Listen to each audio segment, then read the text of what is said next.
our borders so that we don't have multiple illegal crossings. And I will just again remind you that federal law is clear and consistent that undocumented individuals are not eligible for federal health care under Medicare or Medicaid.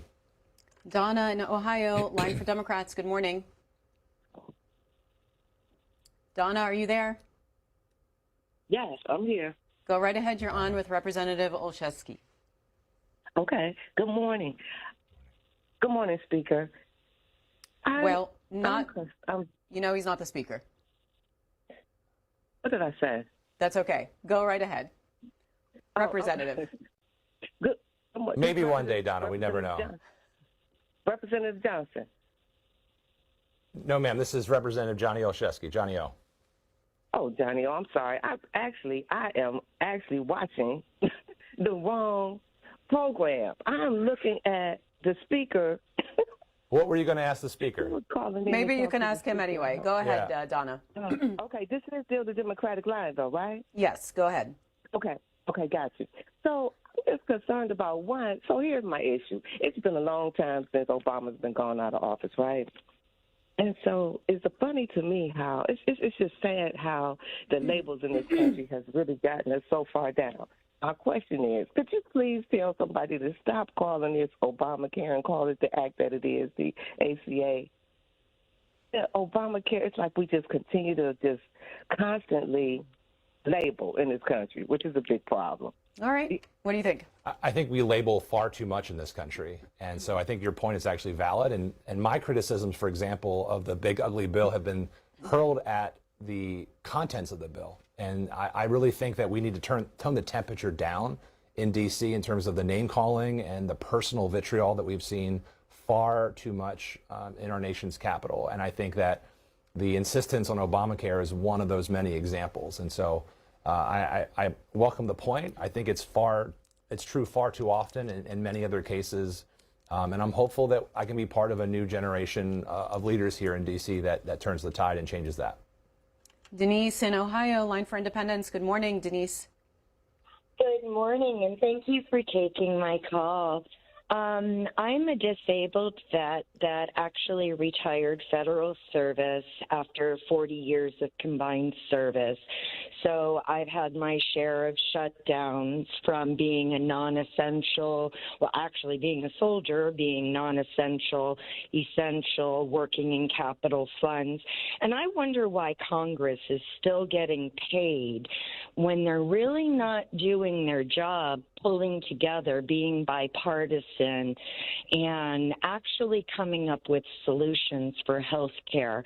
Under Project 2025, it does state that, they're going to privatize veterans' health care, which really concerns me because I do love my VA clinic, but it's getting harder and harder to get an appointment now because DOJ cut so many, quote unquote, unneeded jobs, but they really are needed. And, it's just a disservice to the veterans. And now it's bleeding into the ACA. And as a financial counselor, which I own my own business now, and presented it to the Lord about the problems created by the shutdown of the government. Not only are the employees of the United States Senate not being paid, 750,000 civil servants are furloughed without pay, but we're also beginning to read in business pages of the newspapers about the impact on the economy. And for the state of Iowa, the White House Office of Economic Policy said that weekly it was doing damage to the economy of my state of Iowa by $137 million. So we got to get the government back to work because it costs money to shut the government down, costs money to open the government up. The government is supposed to be a service to the American people besides protecting the American people. And quite frankly, none of that can be done when it's shut down. I come to the floor today to speak about some information that I got from whistleblowers. First time, September 23rd, last year. At that time, I spoke to my fellow senators, making public very concerning whistleblower allegations.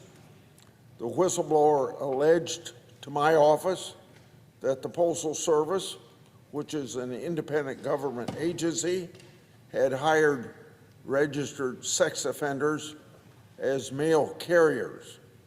So I investigated to find out how bad this problem was at that agency. To date, the Postal Service has refused to provide a list of names of registered sex offenders. The Postal Service has provided some information about the number of sex offenders working at the Postal Service. On July 7th, 2025, the Postal Service confirmed that in 2024, the agency employed 150 registered sex offenders. The letter said of the 150, 102 had, quote, access to the public, end quote. Of the 102, 77 were mail carriers. News even more alarming in that letter, the Postal Service doesn't track the routes used by employees who are registered sex offenders. We don't even know the locations of where these carriers deliver their mail. The Postal Service also doesn't track the crimes that led to an employee's registration on the sex offender register. On August the 7th, 2025, I wrote the Postal Service requesting additional information. So this is what I want to know about how the Postal Service ensures our communities are safe and what crimes were, and that's just among other questions I have. To date, I've received no response. When it comes to this matter, our communities deserve much better than what they're getting from the Postal Service, and we got to make sure that the Postal Service is as protective of people's safety as any other agency of government. I yield the floor and suggest absent. No quorum. The clerk will call the roll.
I have a big military district in Louisiana's 4th District. We have Fort Polk and Barksdale Air Force Base, lots of airmen, lots of soldiers. Many are deployed right now, defending your freedom around the world. And they've left their young families at home. They live paycheck to paycheck, many of these service members. And this is not a game. Chuck Schumer thinks it is. He says, quote, every day of the shutdown gets better for us. What the heck is he talking about? All of us on this side, we're kept up at night. This is a sad situation, and we've got to get through it. Almost 3 weeks ago, just by way of quick review, the House did its job. We did the responsible thing. We passed a clean, continuing resolution, no frills, nothing to it, 24 pages, bare minimum, to keep the lights on, so that Republicans and Democrats can do their work, and get together and do this job, to deliberate and negotiate and go through the process that Congress does on everything all the time, to work on all these issues. We voted to keep critical programs funded, and that ensures federal workers get paid, that our troops and TSA agents and Border Patrol and many more get their paychecks. We had that vote almost 3 weeks ago. Virtually every Republican voted to keep the government open and to make sure those paychecks are done. The Democrats in the House, all but one, voted to close the government and, by extension, stop paying troops, stop paying TSA agents, Border Patrol, air traffic controllers, and all the rest.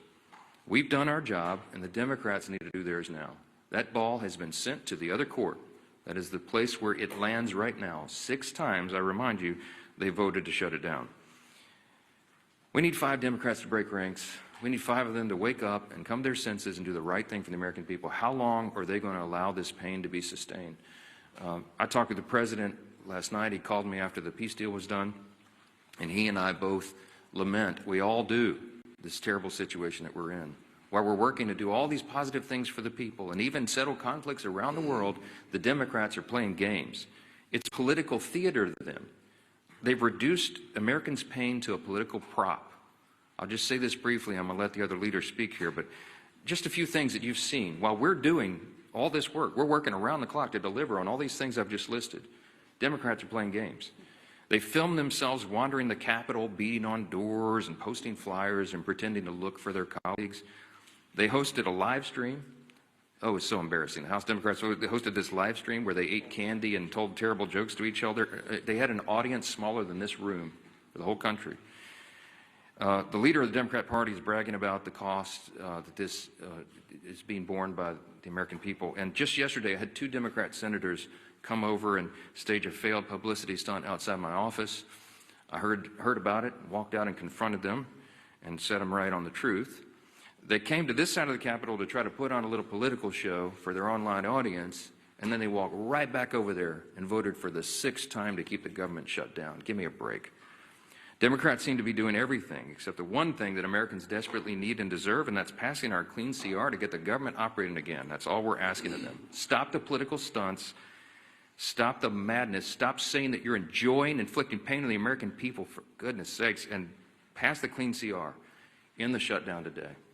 I'm going to turn it over first to our chairman, Chairman Mike Bost. He, as you know, works on all things regarding American veterans. He's the chairman of our committee that handles all of that. And we just wanted him to talk specifically about the costs that are being borne by our veterans because the Democrats shut down. Chairman? Thank you. First off, I want to say thank the Speaker, and let me tell you this. I believe Secretary Collins and the administration is trying to do everything they possibly can with the money that we actually provided for them in advance for our veterans. Thank heaven we did. So the health care side and appointments and everything through our VA from that side is not in jeopardy yet.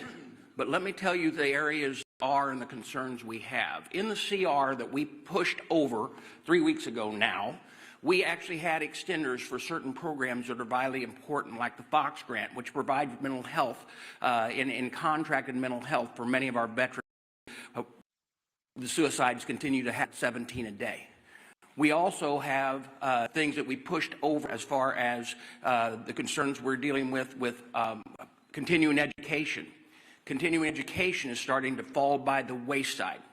The concerns that we have with other programs like this, there's about 7 of those programs, but those are going to start falling by the wayside. Now, one of the concerns that we're already hearing is a GI Bill.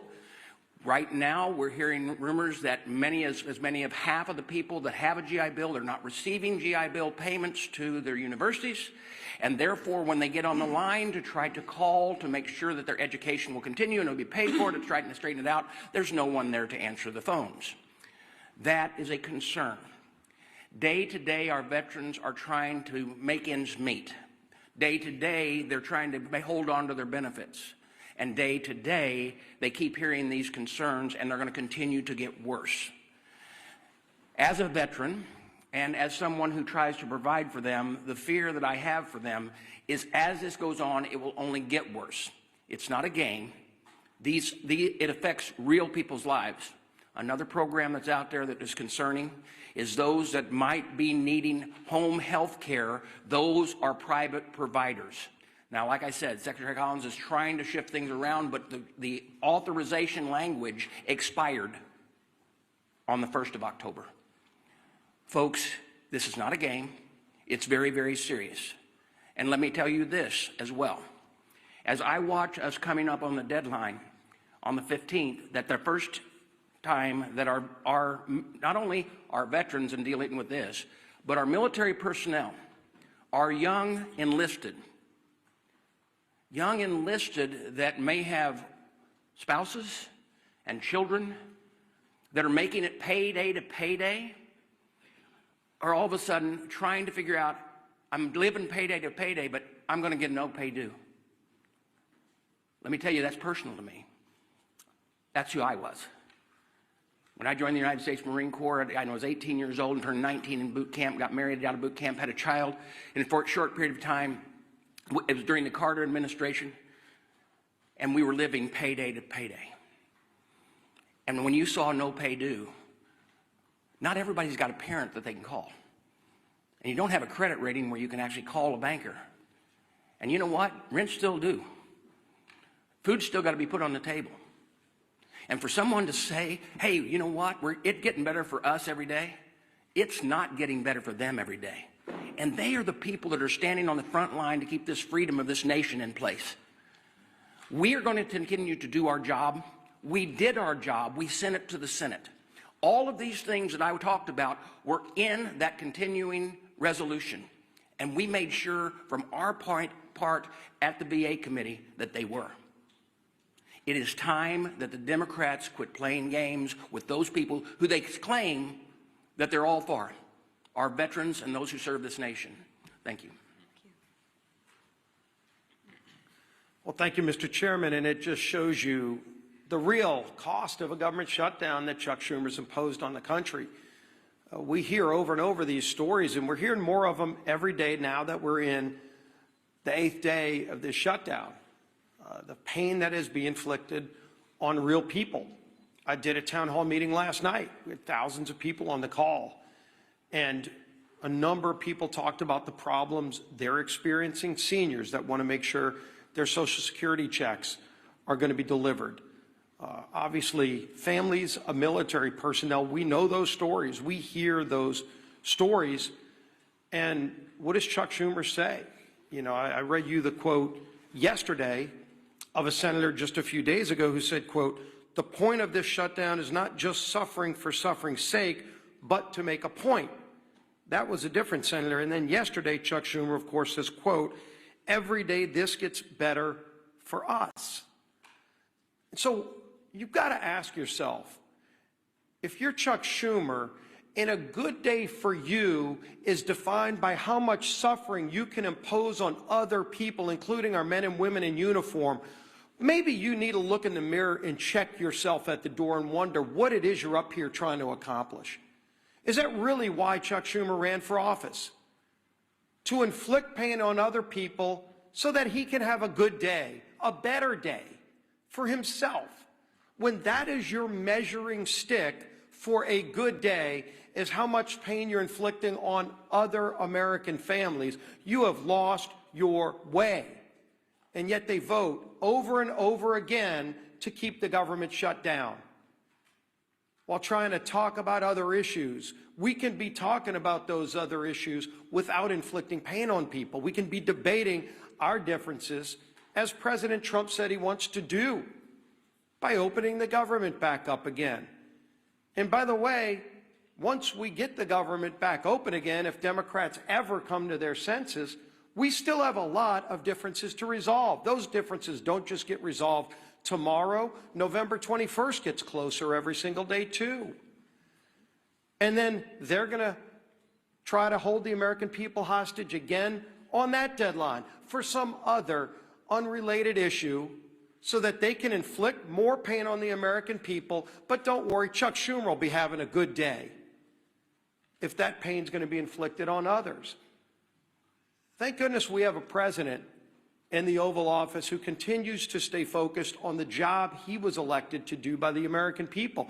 And Speaker Johnson just pointed out how critically important that job President Trump is doing. You know, as we mark the 2-year anniversary of the horrible Hamas attacks on Israel, President Trump is brokering a release of all the remaining hostages so that those families can finally get closure. Hopefully, some are still alive. We know, sadly, some are not. But those families want to have that resolved. They want to see their loved ones come home. And President Trump has worked tirelessly. He said he would work tirelessly.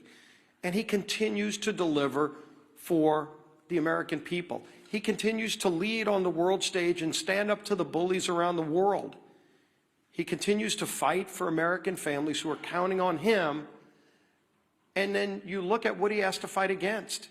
He's got to fight against governors who are going to court to block the president from keeping the citizens of those states safe. You're in Chicago, Illinois. You don't care about the party affiliation of a criminal. You just want to be safe in your community, and today you're not. And President Trump is trying to make you safe.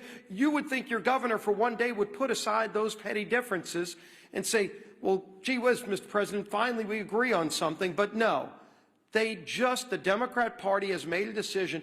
Every day they wake up and they just want to fight Donald Trump. It doesn't matter what it is he wants to do. He wants to keep communities safe. They're going to fight him on it. He wants to keep the government open. They're going to fight him on it. President Trump wants to make sure our troops are paid.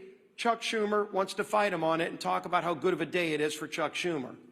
When that happens, their party has lost their way.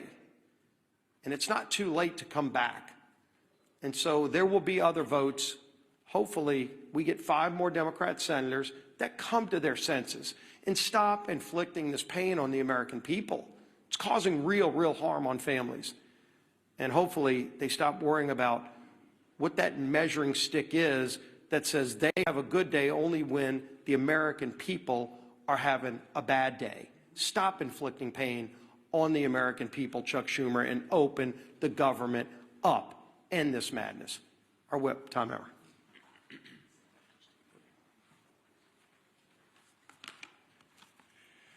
Yesterday, Senate Democrats, including the 2 senators from my home state of Minnesota, Tina Smith and Amy Klobuchar, voted for a 6th time, as the Speaker mentioned, to shut the government down or keep it shut down. 6 times. That's 6 times that Senate Democrats have voted against, as Leader Scalise was just talking about, paying our troops. 6 times that they voted against the 13,000 Minnesota National Guardsmen who are showing up to work without receiving a paycheck. 6 times that they voted against supporting federal workers, air traffic controllers, border patrol agents, and the list goes on and on. And why? Because Democrats have decided they'd rather hold the American people hostage than pass the same nonpartisan clean CR that they supported just 6 months ago and that they passed 13 times under the Biden administration. Tina Smith claims she shut the government down so that she can, quote, protect Minnesotans' health care, unquote. But Tina, if that really was the case, why do you support a $1.5 trillion spending proposal that would give health care to illegal aliens while cutting $50 billion from rural health care? She's just not being honest. This was never about health care for the Democrats. This has been about picking a fight with President Trump so that they can try to score points with the terrorist wing of their party. It's pure politics, and nothing reveals their true motivations more than Chuck Schumer taking a victory lap, as both the Speaker and the leader have said, saying every day this gets better for us. So every day that our troops, TSA agents, and air traffic controllers work without pay is a better day than the last? That's disgusting. And every single person in this room should be holding Chuck Schumer accountable for his words. Unfortunately, Minnesota's 2 senators continue to follow Chuck Schumer off the end of the political pier with their needless shutdown. Earlier this week, our entire Minnesota Republican congressional delegation sent a letter to Senators Smith and Klobuchar urging that they please do the right and responsible thing by passing the House's nonpartisan clean CR and end the massive amount of pain that they're inflicting on Minnesotans and the American people. Our message today is still the same, and it's not going to change. All of us are united. It is enough with the games. Pass our CR. Get the government up and running again for Minnesotans. And I say this to my 2 senators, the people that elected you to do your job. Do your job. Your constituents deserve better than this. And with that, I turn it over to our conference chair. Thank you. It's interesting. I often want to ask Chuck Schumer, who is us? Because it's definitely not the American people, right? And as the leader said, compare and contrast, the speaker said, compare and contrast the 2 split screens. So I want to start today, and I want to tell you just how grateful that I am that the hostages are finally coming home and that peace in the Middle East is on the horizon. And I want to look right to you and say, thank you, President Trump, because without you as our leader, this would not have happened. It is Joe Biden, or it was Joe Biden's weakness that got us into this situation. And thank God for you, President Trump, that it is your strength that has gotten us out of this situation. And this didn't happen by accident, right? It happened because of our president's strong leadership that puts America first and peace first. So again, I applaud President Trump for securing this historic peace deal. Now, like our speaker said, let's shift gears. The impact of the government shutdown is growing by the day. Planes are being grounded, paychecks are being missed, and people are hurting. Different than Chuck Schumer, he's having a good day. The American people are hurting. And why? I'll tell you why. Because Democrats are terrified of their own radical base. They are scared to death of their radical base. And let's be honest, Schumer is scared out of his mind from AOC. Think about that. Why else would he do it? He's voted for this 13 other times before. But let me share with you, enough is enough. Democrats have voted 6 times to keep the government closed. 6 times Democrats have voted against the American people. 6 times Democrats have voted against the American people. And if they do it again, 1.3 million brave men and women in their uniform could miss their paychecks next week. Chuck Schumer, how is that a good day for them? Explain that to them. I realize it's good for you and your radical base, but explain to those service members how that's a good day for them. That's 1.3 million families wondering how they are going to pay the bills, how they're going to buy groceries, how they'll fill the gas tank. That is disgraceful. Shame on you, Chuck Schumer. Our troops aren't bargaining chips. They are heroes. And let's treat them like they deserve to be treated. So when the Democrats vote again, I ask that they think of the military families who rely on the October 15th paycheck as their only source of income. And explain to them, Chuck Schumer, how that's a good day for them. I ask that they think of the servicemen and women living paycheck to paycheck. I ask that they think of them, not of the radical base that they're trying to appease. Let's put our troops before politics. Pass the clean House bill. Open up the government and pay our troops. Thank you. Oh, sorry. Wait, yes, go ahead.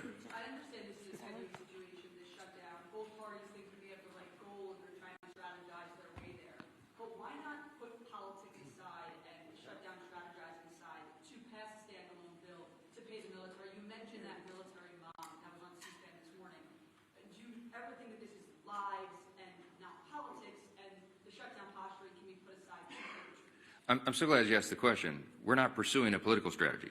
The CR is clean. It doesn't have any Republican priorities on it at all. In fact, we're extending Biden-era policies and spending. It's exactly what Chuck Schumer gave you impassioned speeches on as recently as March of this year that must be done, that you don't play games with people's lives. They're the ones playing politics, not us. I've explained this, and I'll say it again. If there was something that we could peel off of the CR, if I could take a Republican priority or policy or trick or gimmick off the CR and make it more palatable for the Democrats in the Senate to vote for, I would have already done so. But I didn't send any of that on. We sent a totally clean document over there because we're operating in good faith. What's our goal, our strategy? To keep the lights on for the people of this country so that we can have their Congress working to resolve all these issues. They're trying to make this about health care. It's not. It's about keeping Congress operating so we can get to health care. We always were going to. They're lying to you, okay? The health care issues were always going to be something discussed and deliberated and contemplated and debated in October and November. It always was. Everybody in the building knows that. It's going on right now. There are conversations that have been going on for months leading up to this. They're lying to you. They're playing political games. They're trying to pretend that a December 31 policy issue has something to do with the fiscal cliff that we faced on September 30th with a shutdown. And they're doing that out of desperation. Why? Because their policies are so unpopular. The Democrat Party is in free fall. They have no leader. They have no policy that they can present to the people. Their platform was reputed in the last election. President Trump won every swing state in the popular vote. The House Republicans had the highest popular vote in the history that's ever been recorded. Why? Because the American people rejected the woke progressive nonsense that they're all still clung to.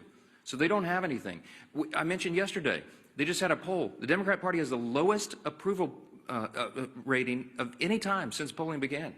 So what do? They're desperate. There's a rising Marxist wing in the Democrat Party. They're about to elect a mayor of New York City. Chuck Schumer's from New York. He sees a rising Marxist challenge to himself. And there's one thing that Chuck Schumer cares about more than anything else, and that is his Senate seat. The guy's been in Congress for 44 years. He doesn't know how to live life outside this building, and so he will do anything to make sure that he keeps that seat. He thinks the AOC is going to challenge him or some other Marxist. I'm just telling you the plain truth, and I take no pleasure in this. I'm trying to muster every ounce of Christian charity that I can. But this is outrageous. He's playing games with the American people. Real people are being hurt, veterans and troops and everybody, people that rely on these services. God bless America. Do the right thing and open the government.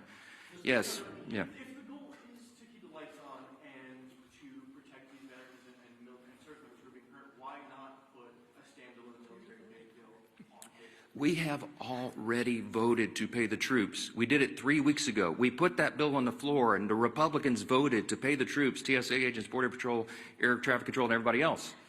The Democrats voted no. Go pull the record. It was 3 weeks ago. We had the vote. Only one Democrat voted with us to pay the troops. We've done it. The House has done its job. The reason the House isn't here in regular session is because they turned the lights off. We passed the bill, pay the troops, pay all these essential workers, provide services to the American people. We sent it over there clean. It's 24 pages. It's a bare bones document. It has no Republican priorities on it at all. It's exactly what they voted for before. And they decided to turn this into a political stunt. So coming back here and doing it and having a duplicative vote to do the same thing we already did would accomplish nothing. Because Chuck Schumer's going to stop it in the Senate. They're playing games. He's enjoying it. He told you in his own words, every day of the shutdown gets better for us. Golly, it's despicable to me. Yes, Chet. Yesterday, you came out and engaged Senators Gallego and Kelly, called this a photo op. Publicity stunt. Yeah. You call this a publicity stunt. Yesterday, Mr. Lawler went down and confronted Mr. Jeffries afterwards. I guess my question was, you as the Speaker, considering how the tensions are rising in the building, if you had the House here, everybody here, there would be fights in the halls.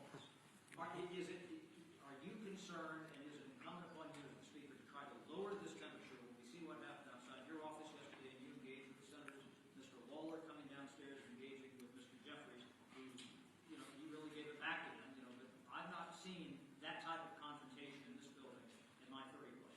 I haven't either, Chad, and it concerns me. I've been here longer than you. I know you have. I know you have. Look, since I got here, January 2017, I've been working on restoring civility to the institution. The first thing I ever did in Congress was draft the commitment to civility. I was proud that 52 out of 53 members of my freshman class, as I remember, signed on to that. Republicans and Democrats, treat one another with dignity and respect. Let's have policy disputes, but not make it personal. This gets personal. Emotions are high. People are upset. I'm upset. I'm a very patient man, but I am very angry right now because this is dangerous stuff. And so, is it better for them probably to be physically separated right now? Yeah, it probably is, frankly. I wish that weren't the case. But we do have to turn the volume down. The best way to turn the volume down is to turn the lights back on and get the government open for the people. Do the right thing. We need 5 Senate Democrats. Remember, it's math. We have to have 60 votes in the Senate to do this. Every Republican in the building is voting to open the government. The president wants to open the government.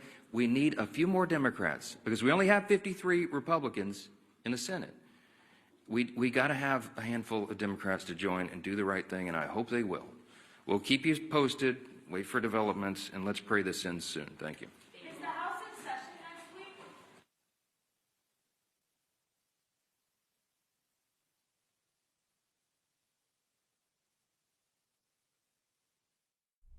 Coming up, President Trump holds a meeting with members of his cabinet on day 9 of the government shutdown. We'll have live coverage starting at 11 a.m. Eastern here on C-SPAN. On C-SPAN Now, our free mobile app, and online at cspan.org. Premiering this Friday at 7 p.m. on C-SPAN. Obama.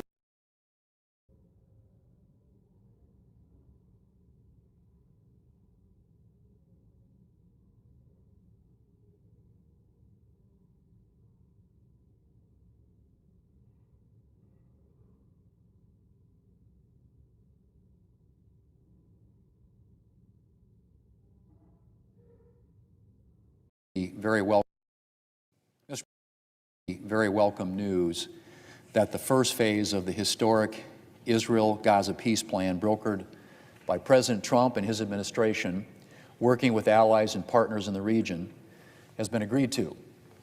This will finally mean the release of all remaining hostages, living and dead, who have been held by Hamas since its October 7, 2023 attack. It is vital that Israel, and especially Hamas, implement the terms of this agreement as quickly as possible so that this can truly mark the beginning of an end to the bloodshed. I hope a lasting peace for this most war-torn of regions. In addition to both sides adhering to all agreed upon terms, true peace will also require that there is never again a threat to Israel emanating from Gaza.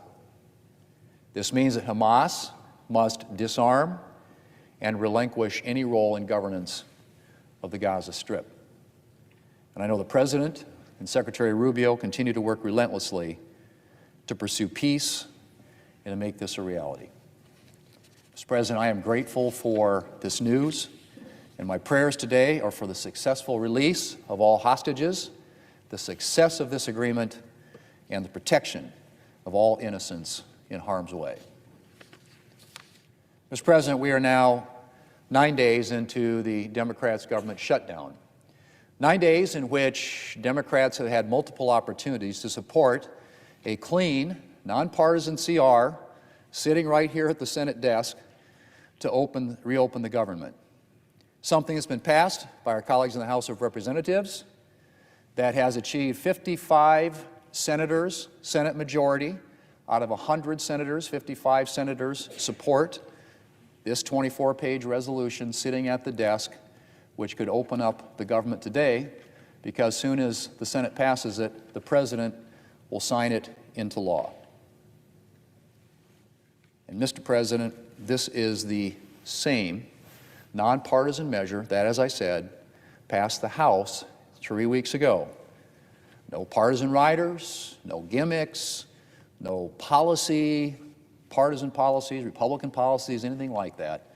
A simple resolution, 24 pages long, to open up our government and make sure that the federal employees and the American people who depend upon them get paid. Mr. President, the President's ready to sign it. All it takes is a handful of Democrats. There are 3 Democrats who have already supported this clean continuing resolution. Just a handful more, and we can end this shutdown in a matter of hours. 55 senators, a Senate majority, a majority of the 100 United States senators, majority in the House of Representatives. The President of the United States is prepared to sign it. That's how straightforward this proposition is. And we've already seen, Mr. President, plenty of negative impacts from the Democrat shutdown. But a whole new wave of pain begins tomorrow if Democrats don't act. Because if we fail to fund the government by the end of the day today, American service members will begin going without their paychecks starting tomorrow. That's right, Mr. President. If Democrats can't bring themselves to reopen the government by the end of the day, our troops, the people who protect and defend this country, will start missing their paychecks. To say that that's unacceptable is an understatement. Many of our service members are serving in harm's way at this very moment. All of them stand ready to rush into danger at a moment's notice to protect the rest of us. They and their families make numerous sacrifices to serve our country. The very idea, Mr. President, that they won't get a paycheck because Democrats can't bring themselves to accept a clean, nonpartisan CR is beyond the pale. Mr. President, if the government remains shut down after today, instead of getting our troops paid, they're going to have to continue stretching what money they've saved. And unfortunately, Mr. President, sometimes that's not very much. As one advocate for military families put it, and I quote, "This isn't just a financial hardship. It's destabilizing for households and military readiness alike." Military readiness. Many families have already begun to visit food banks near bases. And it's even harder on families with a loved one who's deployed. Amy Palmer, who runs an organization that helps military families in Colorado, said families of the deployed, and I quote, "are having to navigate this alone. They're used to getting the paycheck and paying bills on behalf of their entire family. And with that service member deployed and not really having that support system from them, it is really hard," end quote. Well, Mr. President, it's not just our troops who are going to be missing a paycheck. Civilian workers will also be missing part of their pay starting this Friday, including law enforcement officers like the members of our very own Capitol Police. Food banks and other nonprofits around the country are bracing for increased demand from federal employees, especially here in the National Capital Region. I remember when a Democrat leader was a passionate opponent of government shutdowns because of their impact on federal workers. I'm pretty sure that was just about 6 months ago. Other Democrats used to be concerned about the impact on federal workers as well. A few years ago, our Democrat colleague from New Jersey, himself a former career federal worker, had this to say, and I quote, "I worked through multiple shutdowns, including, having to work and show up every day without getting paid. I mean, it's just so scary to think of the fact that this is going to hurt people," end quote. Yet Democrats aren't showing the slightest interest in reopening the government to ensure our troops and federal employees get paid. Mr. President, later today, we're going to have another vote on the clean continuing resolution to open up the government. As I said, we are a handful of Democrats away from passing this continuing resolution and reopening the government. A handful of votes away from paying our troops. And we're going to see if that matters to Democrats. We'll see if Democrats choose to pay America's troops or if they once again bow to the demands of their far left base, which is telling them to hold out, or to their strategists who tell them that they're, quote, winning the shutdown. Well, based on the reporting this morning, Democrats couldn't care less whether military families miss a paycheck tomorrow. In an interview posted this morning, the Democrat leader said, "Every day gets better for us."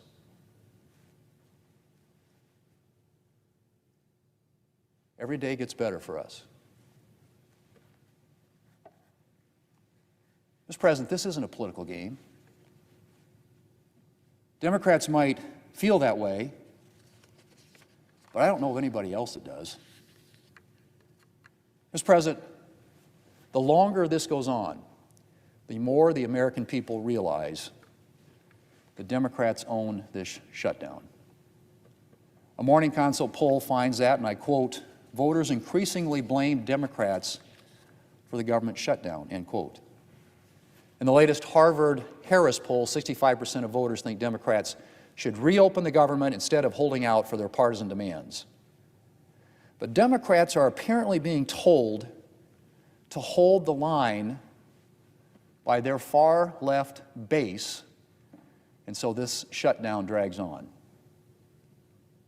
Mr. President, we can solve the issue of troop pay and every other problem we're seeing today, by passing this clean, nonpartisan CR and sending it to the President. He's ready to sign it.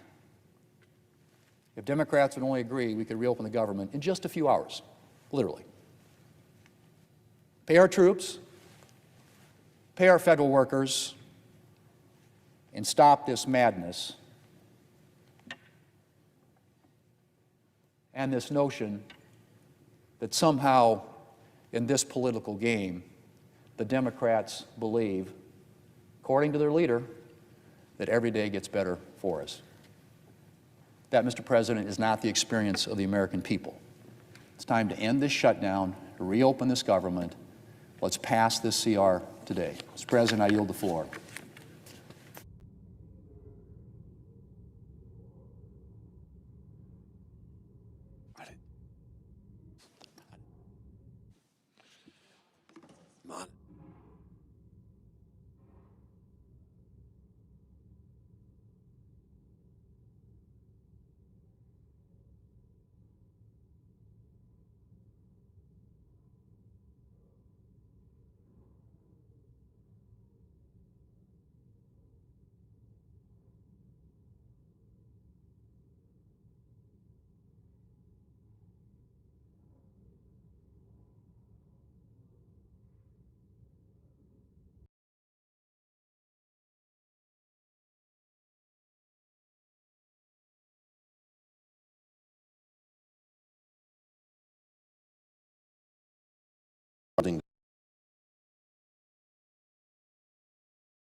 Of Hamas's vicious attack on October 7th.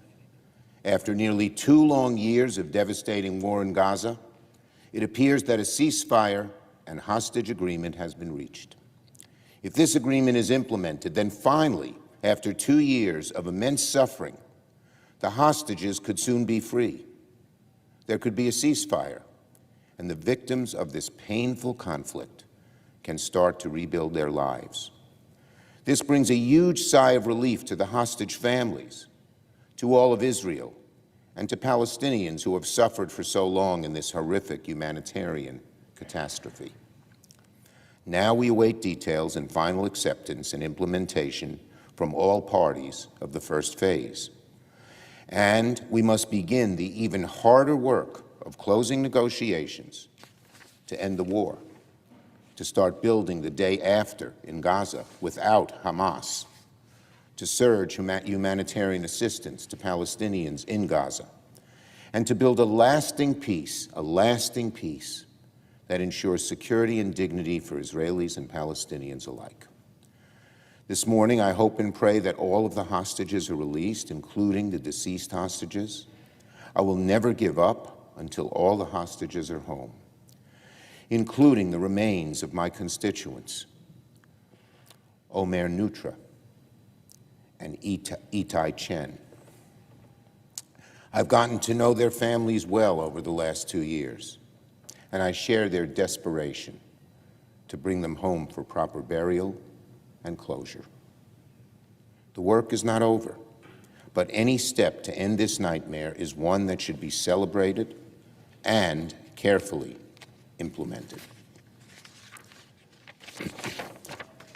Now on the shutdown and the Trump administration. The federal government has now been shut down for more than a week, but Donald Trump, Speaker Johnson, and Republicans in Congress are nowhere to be found. Instead of playing with people's lives, Donald Trump and Republican leaders in Congress need to sit down with Democrats and have a serious negotiation to fix health care and reopen the government at once. Workers are starting to miss out on paychecks. Seniors are worried about delays at the Social Security Administration. Small business with government contracts are in the dark. We need to end this shutdown as soon as possible.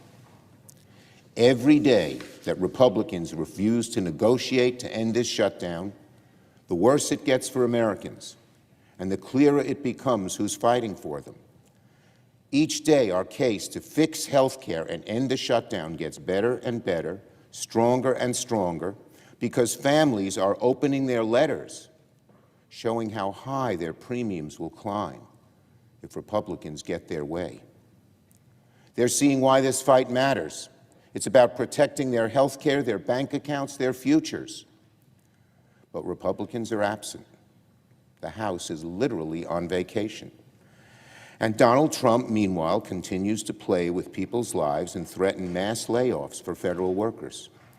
Yesterday, the Wall Street Journal reported that Republican leaders in Congress have been urging the administration not to follow through with their threats of mass layoffs and no back pay for furloughed federal workers. The Journal wrote, quote, that far-reaching government cuts and firings could backfire with the public. And aides have been, quote, warning that such moves could cause voters to blame Republicans for the shutdown. That's the Wall Street Journal. Well, this is spot on. If Donald Trump thinks that punishing federal workers and treating the American public as pawns is going to help him politically, he's making a terrible mistake. Because the American people are smart. They see what Trump and the Republicans are doing. They know Republicans are the ones in charge. They have the presidency, the House, the Senate, not Democrats. We Democrats want to end this shutdown as quickly as we can. But Donald Trump and Republicans need to negotiate with us in a serious way to fix the health care premiums crisis. We can and should do both. It's not either or, like Republicans think. President Trump, meanwhile, is simply not taking this shutdown seriously because as we speak, the Trump administration continues to negotiate a $20 billion bailout for Argentina to prop up a MAGA ally.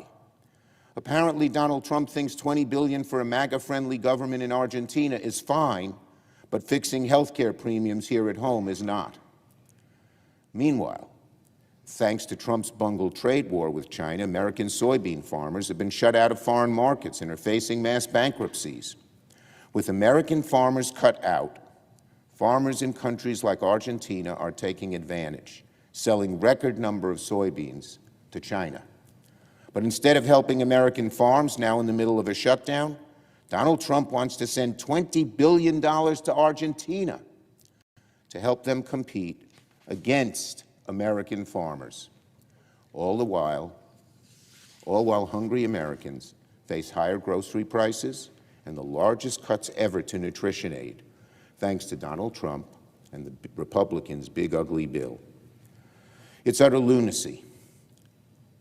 Whose side is Donald Trump on? And the situation is no better here in Congress.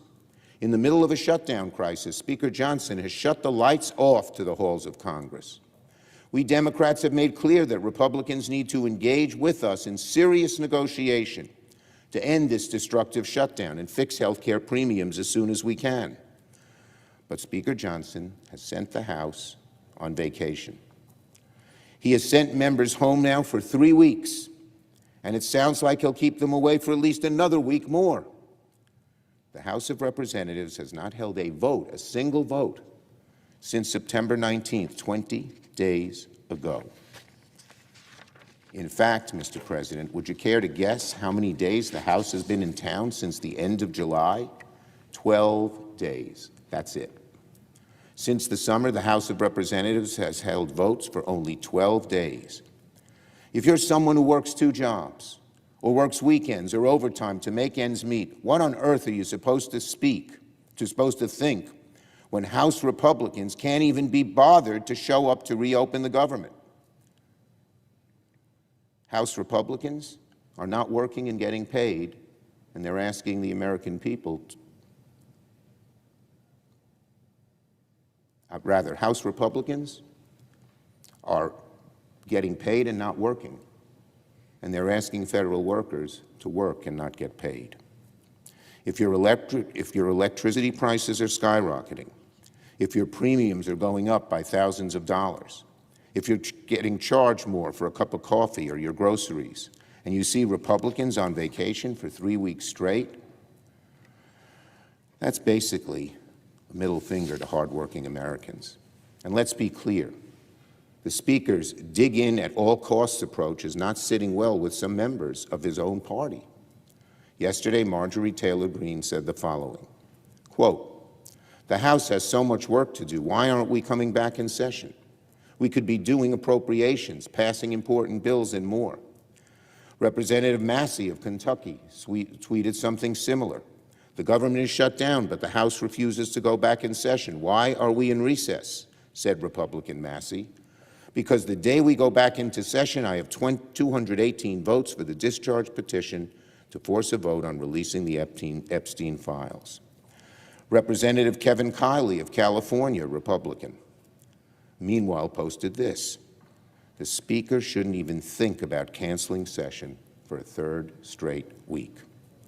So the cracks are showing on the Republican side because they know Speaker Johnson's position of not budging on health care fixes is untenable. And in Louisiana, I would have thought that of all people interested in fixing ACA premiums, it would have been a representative from the state of Louisiana. Yesterday, I read a sobering report from the Times-Picayune saying that, quote, "Louisiana stands to lose the most if the ACA premium tax credits expire." According to that report, 85,000 Louisiana residents will lose health insurance. Many will see their premiums skyrocket. The average 60-year-old Louisiana couple making $85,000 a year would see insurance costs rise from $600 a month to $2,000 a month. Hear that, Mr. Speaker? That's your constituents. Good Americans in your own state will suffer the most if the ACA premiums expire.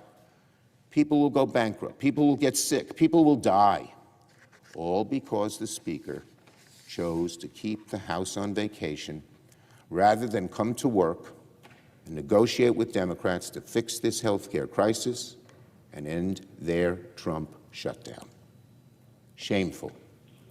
We urge Republicans to back away from their corner and have serious negotiations with the American people, serious negotiations that the American people deserve and expect before people get sick and go bankrupt.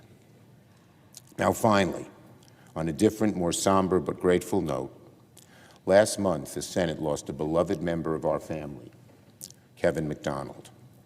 Kevin served as the scheduler for our former colleague, Senator Patrick Leahy, for over 30 years. And I know Patrick would be the first to admit that he wouldn't have had the great career he did without Kevin by his side. I'm sure there were many days when I called Patrick 10 or 20 times, I still remember his phone number, or asked him to rush to my office in the middle of something else, and made Kevin's life hell trying to keep his schedule. But Kevin, the consummate professional he was, always found a way to make it work. He made the hardest days feel easier, he made the busiest days feel smoother, And everyone who knew him, whether you were a senator, a staffer, a parking attendant, a police officer, everyone just loved to be around him. He was the life of every party. He lit up every room he walked into and had an innate ability to turn friends into family. We'll all miss Kevin. We thank him for his service to the Senate, the state of Vermont, and the country. Our prayers are with his family, his friends, and his loved ones. I yield the floor. I recognize the Majority Whip. Thank you, Mr. I come to the floor having just listened to the minority leader talk, and I read in Punch Bowl News this morning the minority leader making a statement to Punch Bowl. So he thinks the Democrats have momentum. His statement is, every day gets better for us. That's what he said in an interview from his office yesterday when he was interviewed by the News. He said, every day gets better for us. I said, who is us? Not better for the American people. Who does he mean by us? Not the military who's not getting paid, not the Border Patrol that's not getting paid, not the air traffic controllers who aren't getting paid. Who is us? He's playing a game. We see it. The Washington Post talked about it just yesterday in their headline and their editorial page. Democrat leaders play dangerous game. That's what we have here. And what does the minority leader say? Every day gets better for us. Who in the world is us? Is it this group that has organized the shutdown? They've talked about having an orchestrated group of the far left wing, the terrorist wing of the Democrat Party, organizing and orchestrating the shutdown. Back pay for employees sent home during a shutdown. And Speaker Johnson will be joining us later today at 8:30 to take your calls. Be sure to stay with us for that. Meanwhile, we will hear from Ron in Illinois, Republican line. Good morning. Morning. Thanks for taking my call. Thank you, Mike, for your work. I do like what's going on. I got just one basic question. When the party has boosted about the money that has came in as trillions of dollars that have come into the country because of the terrorists, where is that being utilized at, and why do we have to have this situation if we're bringing in them kind of monies? So, Ron, there is actually a story about the tariffs and the shutdown, and this is CNN, and it says, White House says it will use tariff revenue to fund federal food aid for mothers and young children. So that's the WIC program that is going to be running out of funding this week, and we'll ask if we get a chance, we'll ask the speaker about his views on that. Jerry in Tennessee, line for Democrats. Good morning, Jerry. Yes, thanks for taking my call. And, you know, I don't know why these Republicans can't get the facts straight on the senators and stuff getting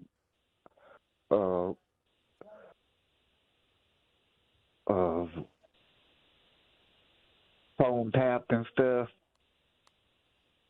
You know, if you get your facts straight, you'll know that they wasn't.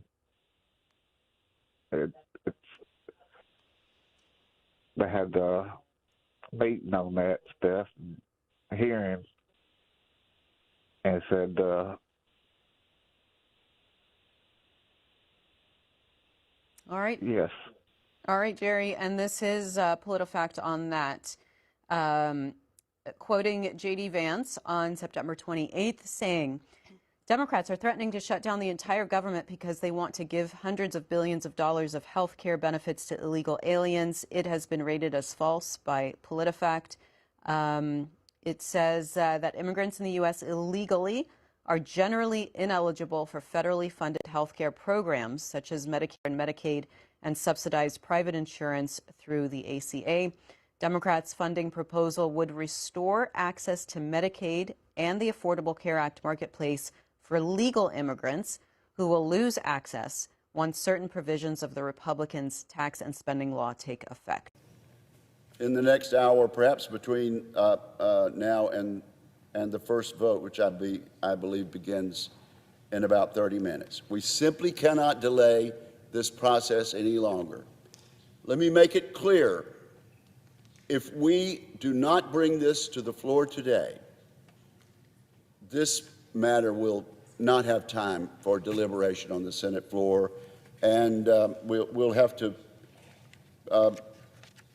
basically pretend that we're having a conference between House and Senate members, and a very small group of senators will have to write this bill and bring it to the floor for final passage. That's not the way this ought to be done, and it can be avoided with a unanimous consent request in just a very few minutes. But the good news is we're ready to proceed.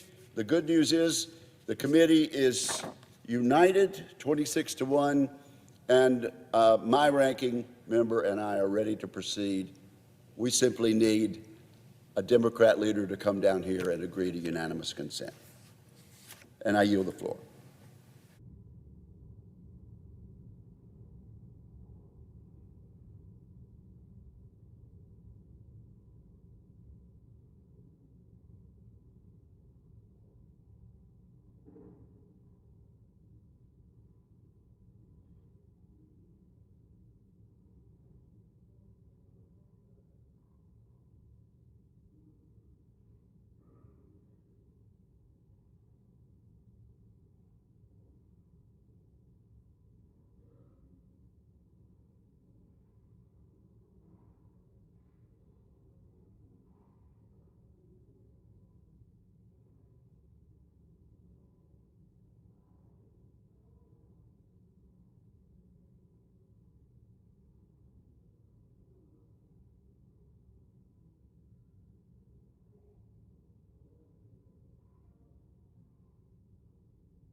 Senator from Alaska.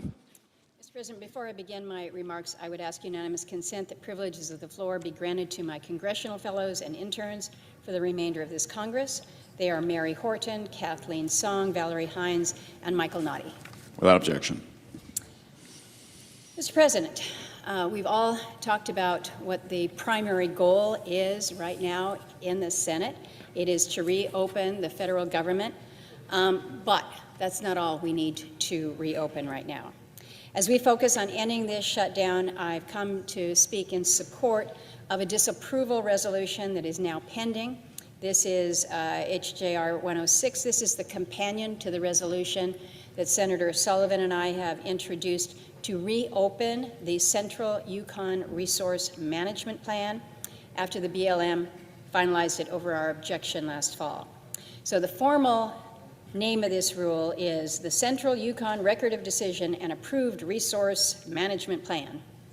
The name is big, and it is a really big area encompassing nearly 56 million acres, mostly in northern and interior Alaska. So whole state of Alaska, but it is this central area here that is really quite substantial. And not all of that is federal land. You'll see the different colors here.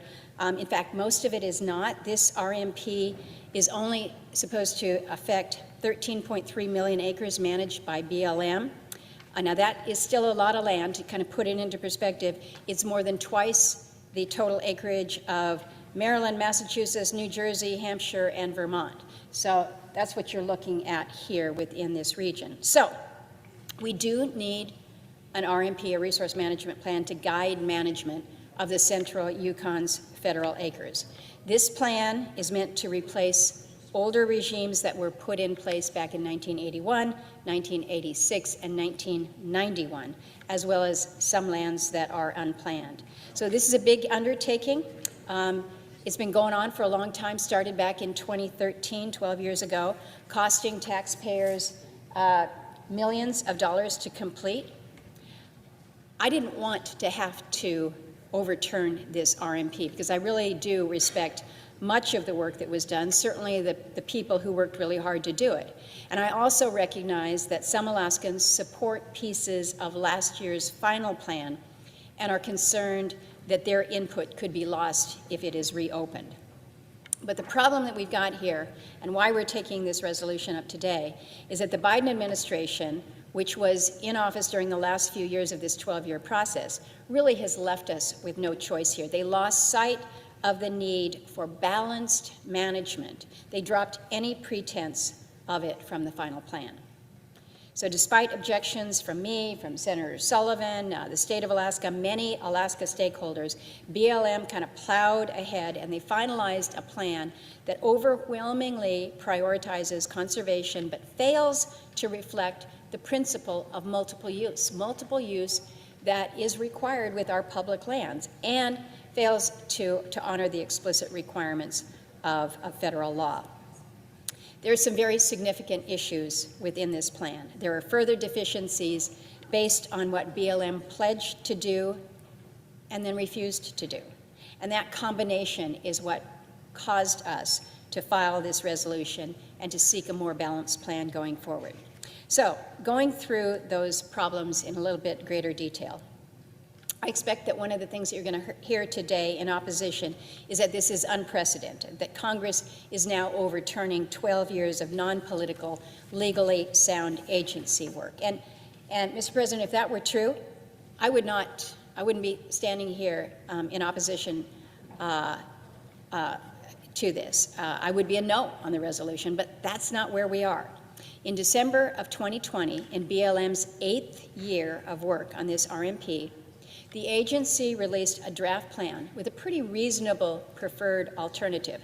This is a proposal that would have protected sensitive areas. It would have upheld subsistence and recreational uses. It would have provided opportunities for resource development and other legal uses on BLM land. And under that proposal, many outdated public land orders, we call them PLOs, would have been lifted, and the majority of BLM's lands would have then be accessible.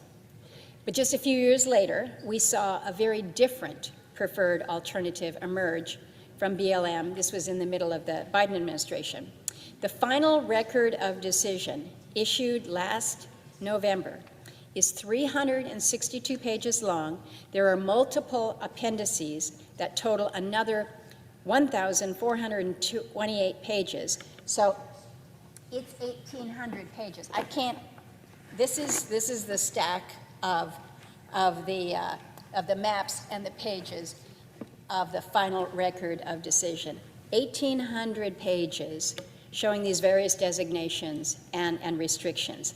This is in no way a user-friendly plan. It's not a printer-friendly plan, that's for sure. But it's also not a BLM employee-friendly plan. It's long, it's complex, and unless you're really super invested in learning what was designated as Visual Resources Management Class 2, as opposed to Class 3 or perhaps Class 4, you're probably not really going to enjoy reading it. The differences between what the BLM proposed in 2020 and what BLM finalized in 2024 show really how this process went off the rails. So giving you a couple examples here. In 2020, BLM proposed one area of critical environmental concern, ACECs, and resource natural area. These are administrative withdrawals for conservation that restrict other uses. And this covered 77,000 acres. Then last year, BLM's final RMP balloons this to include 21 ACECs and RNAs covering 3.6 million acres. This is imposing restrictions on nearly 47 times more land. In 2020, BLM proposed 497,000 acres of special recreation management areas. In 2024, we saw that triple to 1.453 million acres. In 2020, BLM proposed little over 1 million acres of utility and transportation corridors. In 2024, that fell by 2/3 to just 33,000 acres. In 2020, BLM proposed to have almost 7.5 million acres open to fluid mineral leasing, and then in 2024, it leaves just 845,000 acres open. That's 89% less. So you can see the dramatic differences between the plan in 2020 and the plan in 2024. There's a lot more I could go through, but the point is restrictions exploded in the final plan, while opportunities for economic development were severely curtailed. And we saw it over and over in Alaska over the last 4 years. We don't think it was any accident. You've heard my colleague speak on the floor about this a great deal, but it was just really the last administration's goal to reduce and curtail many of these activities. BLM's treatment of public land orders, which have been obsolete in Alaska for decades, also backslid dramatically. And these came to be in the 1970s when Alaska's land ownership was greatly unsettled, but they should have been revoked a long time ago. In 2020, BLM proposed to revoke 5.863 million acres of so-called D1 withdrawals. But then in 2024, BLM zeroes that out.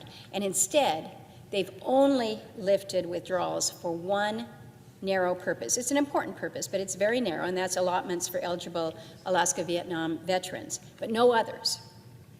In 2020, BLM proposed to lift PLO 5150, reflecting state and native selections around our Trans-Alaska Pipeline Corridor.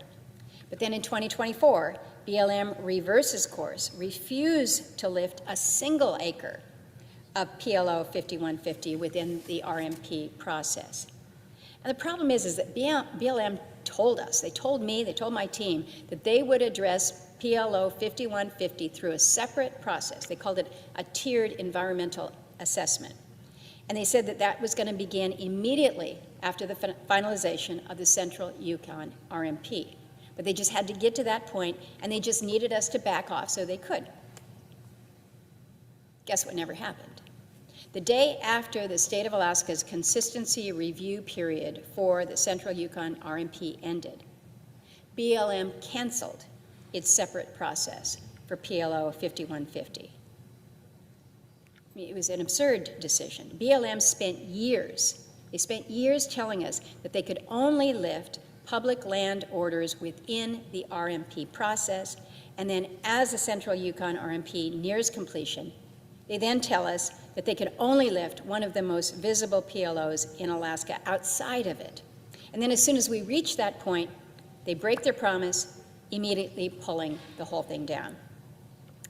My team was actually on the phone with BLM when this happened. They asked about the process, and they were told everything is on track, everything's going just fine. And right after, probably not even more than 30 minutes after that, BLM calls state officials to tell them it's off and never coming back. If that's not a bait and switch, I don't know what is. But this is where you can start to see how BLM's actions, both what it did and what it refused to do in this RMP, directly contradict multiple federal laws. The first is ANILCA, the Alaska National Interest Lands Conservation Act. That was Alaska's grand bargain. This is where Congress withdrew and conserved tens of millions of acres in our state in exchange for reasonable opportunities for economic development, whether it be within the 1002 area, the Ambler Road, but this was the deal back in 1980. And to confirm that Alaska had done its part for national conservation, ANILCA also includes several what we call no more clauses, reflecting the fact that we were done, No more wilderness needed to be designated in the state of Alaska. It should be pretty apparent that unilateral administrative designation of 3.6 million acres of ACECs, dozens of other restrictions across millions of other acres, and the retention of virtually all land withdrawals, which were supposed to be lifted decades ago, are all directly contrary to ANILCA. The Central Yukon Plan also conflicts with a law that I wrote called the Alaska Land Transfer Acceleration Act. Some people around here are still surprised that Alaska's land ownership is still not settled yet. 66 years after statehood, neither our state nor our native land entitlements have been fulfilled. We've got millions of acres remaining outstanding on both of these, and their settlement hinges on the federal government making available and then transferring selected lands.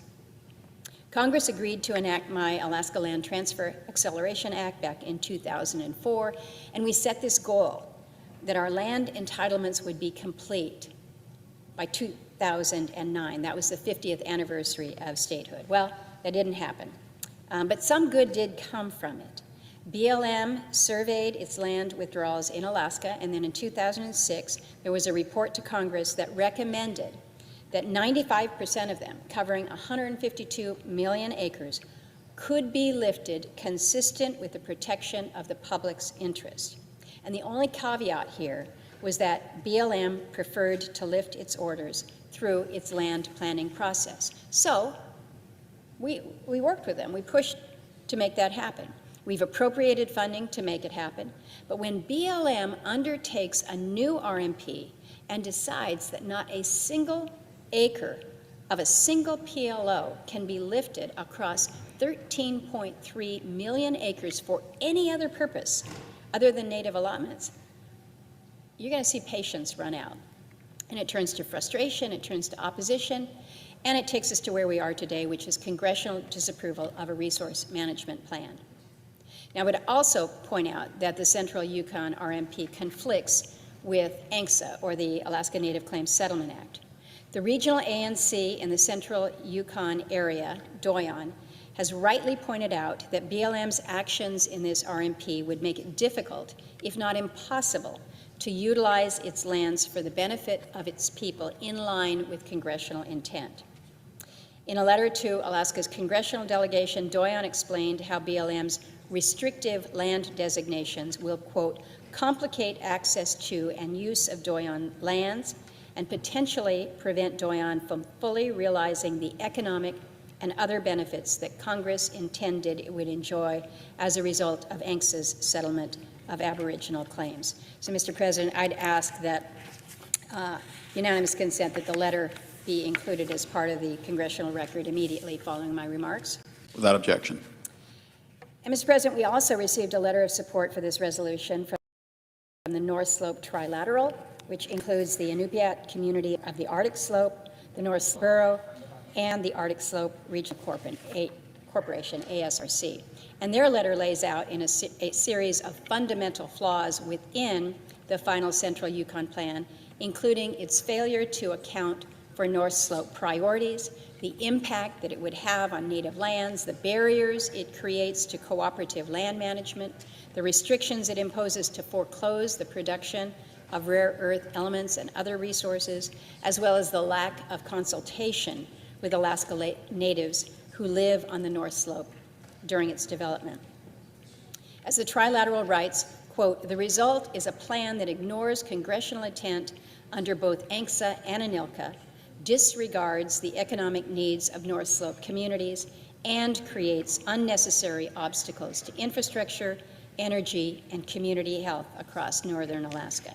So again, Mr. President, I would ask unanimous consent that the letter from the North Slope leaders be printed in the congressional record. Without objection.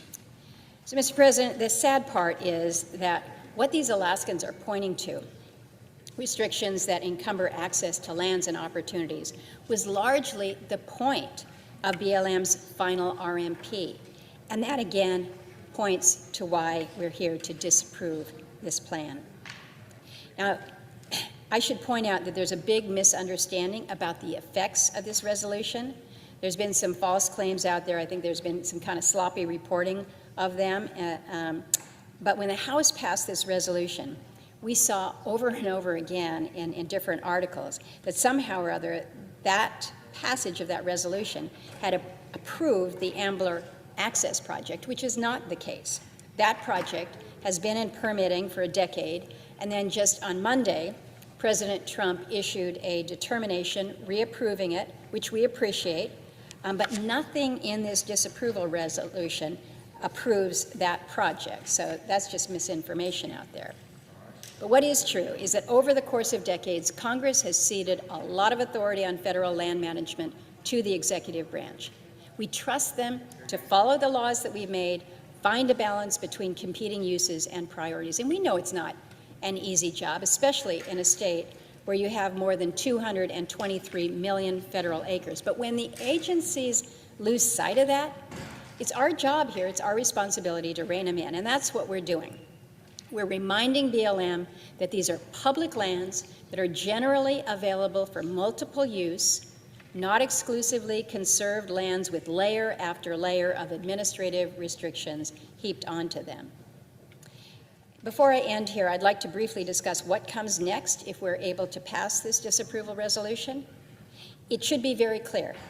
Passage does not invalidate 12 years of agency work. It does not overturn the environmental analysis that's been done or the public comments that have been received. We are simply reopening this plan, and we're telling BLM, return, come back with a new one that is more balanced. And that shouldn't be hard, and it shouldn't take that long because the plan already exists. It was just abandoned once the Biden administration took office.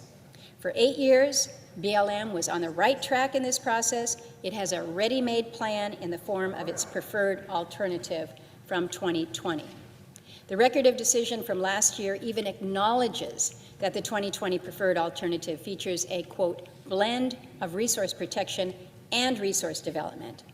It's an actual balance between the two, and that's what we should be seeking. It's time to go back to that proposal, update it as needed based on the passage of time, and put into place a final Central Yukon plan that maintains access, respects multiple use, and conserves where necessary and appropriate. And it's entirely possible to serve the varied interests of this region. And through this resolution, that's exactly what we're telling BLM to do. And when they do, we'll have a final Central Yukon resource management plan that Alaska's delegation, the state of Alaska, the largest landowner in the region, Doyon, and a wide range of Alaskan stakeholders can support. So I would urge my colleagues to support this resolution. I yield the floor to my colleague from Alaska who has worked very, very hard on this resolution, and appreciate his leadership of the same.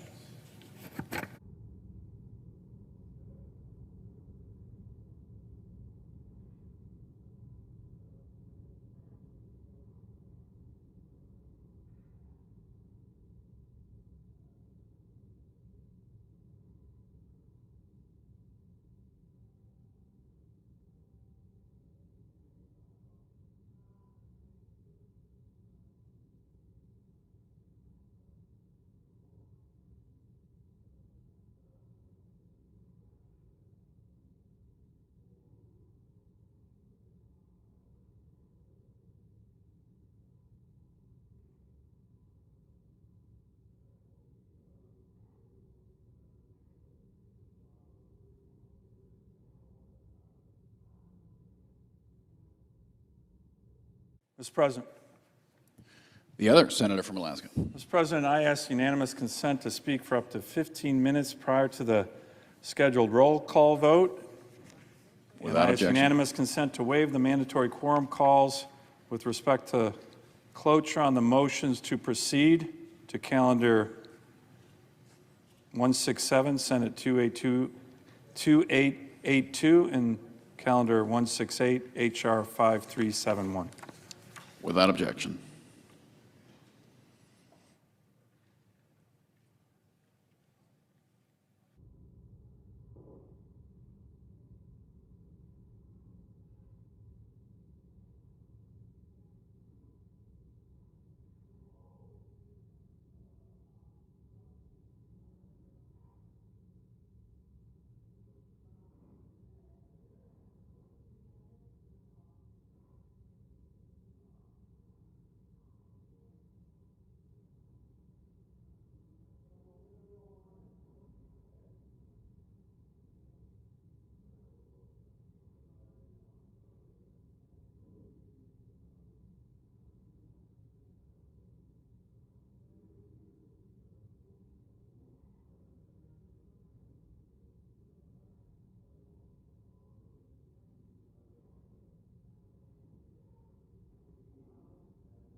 Senator from Alaska. I want to thank my colleague, Senator Murkowski, on her remarks on the vote that we're getting ready to take on the CRA, dealing with the Central Yukon Plan.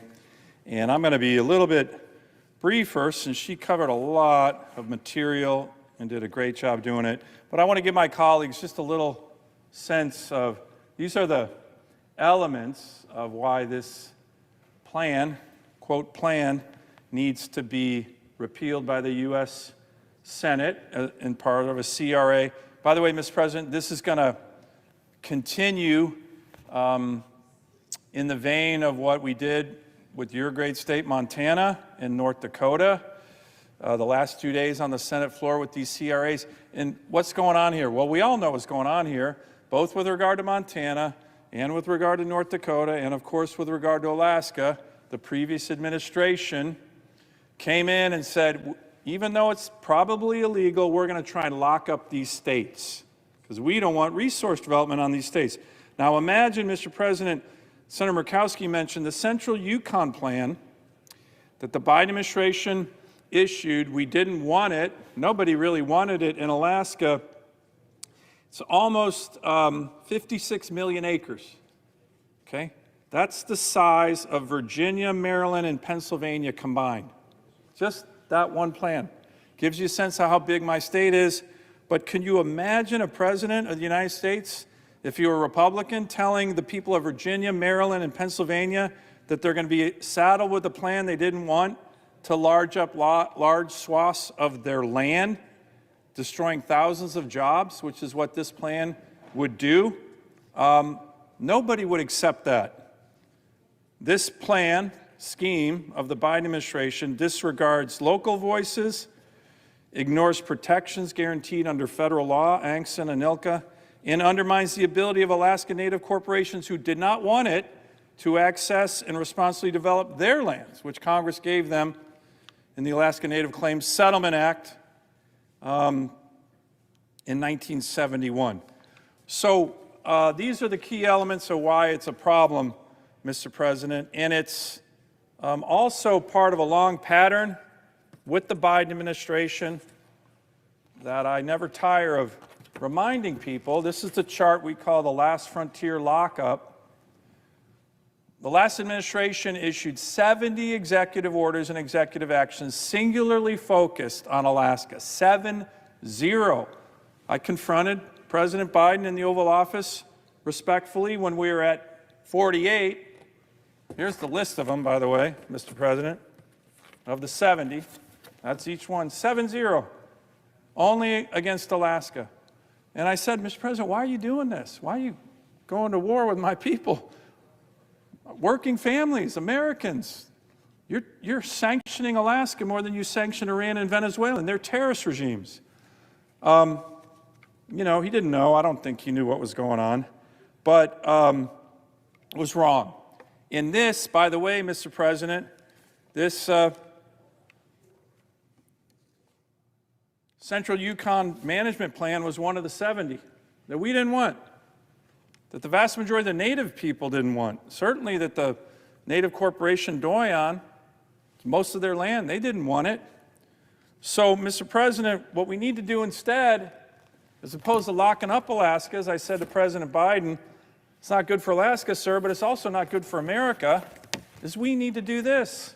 Unleash Alaska's extraordinary resource potential. And by the way, thank you, President Trump. This is a day one executive order, one of the first executive order President Trump issued when he came into office in January and said, we're not going to lock up Alaska, we're going to unleash it. So, in his executive order, we also have essentially getting rid of this Central Yukon Management Plan from the Biden administration. So thank you, Mr. President. Now my colleagues, I'm asking all of them, and I'm particularly asking my Democratic colleagues, because I want you guys to show that you're not so anti-Alaska. The Democratic Party at the national level has become the anti-Alaska party, an anti-Alaska Native party. So many things that we care about in my state, in the interest of the Native people, all my colleagues on the other side of the aisle make it a point to try to crush us in our opportunity and cancel native voices. Yes, indigenous voices. You're always working to cancel them. Here's your opportunity, Democrat colleagues, to vote yes on this CRA. Listen to me and Senator Murkowski, the people who represent the people in the great state of Alaska. Listen to President Trump. So that's what we want. And I'm going to just mention one final thing, Mr. President, why this is so important, why I get really animated about this with all my colleagues. A lot of people have seen this chart, but I like showing it because it's a really important issue. This is a chart from the American Medical Association from 1980 to 2014, and it had life expectancy in America. Okay?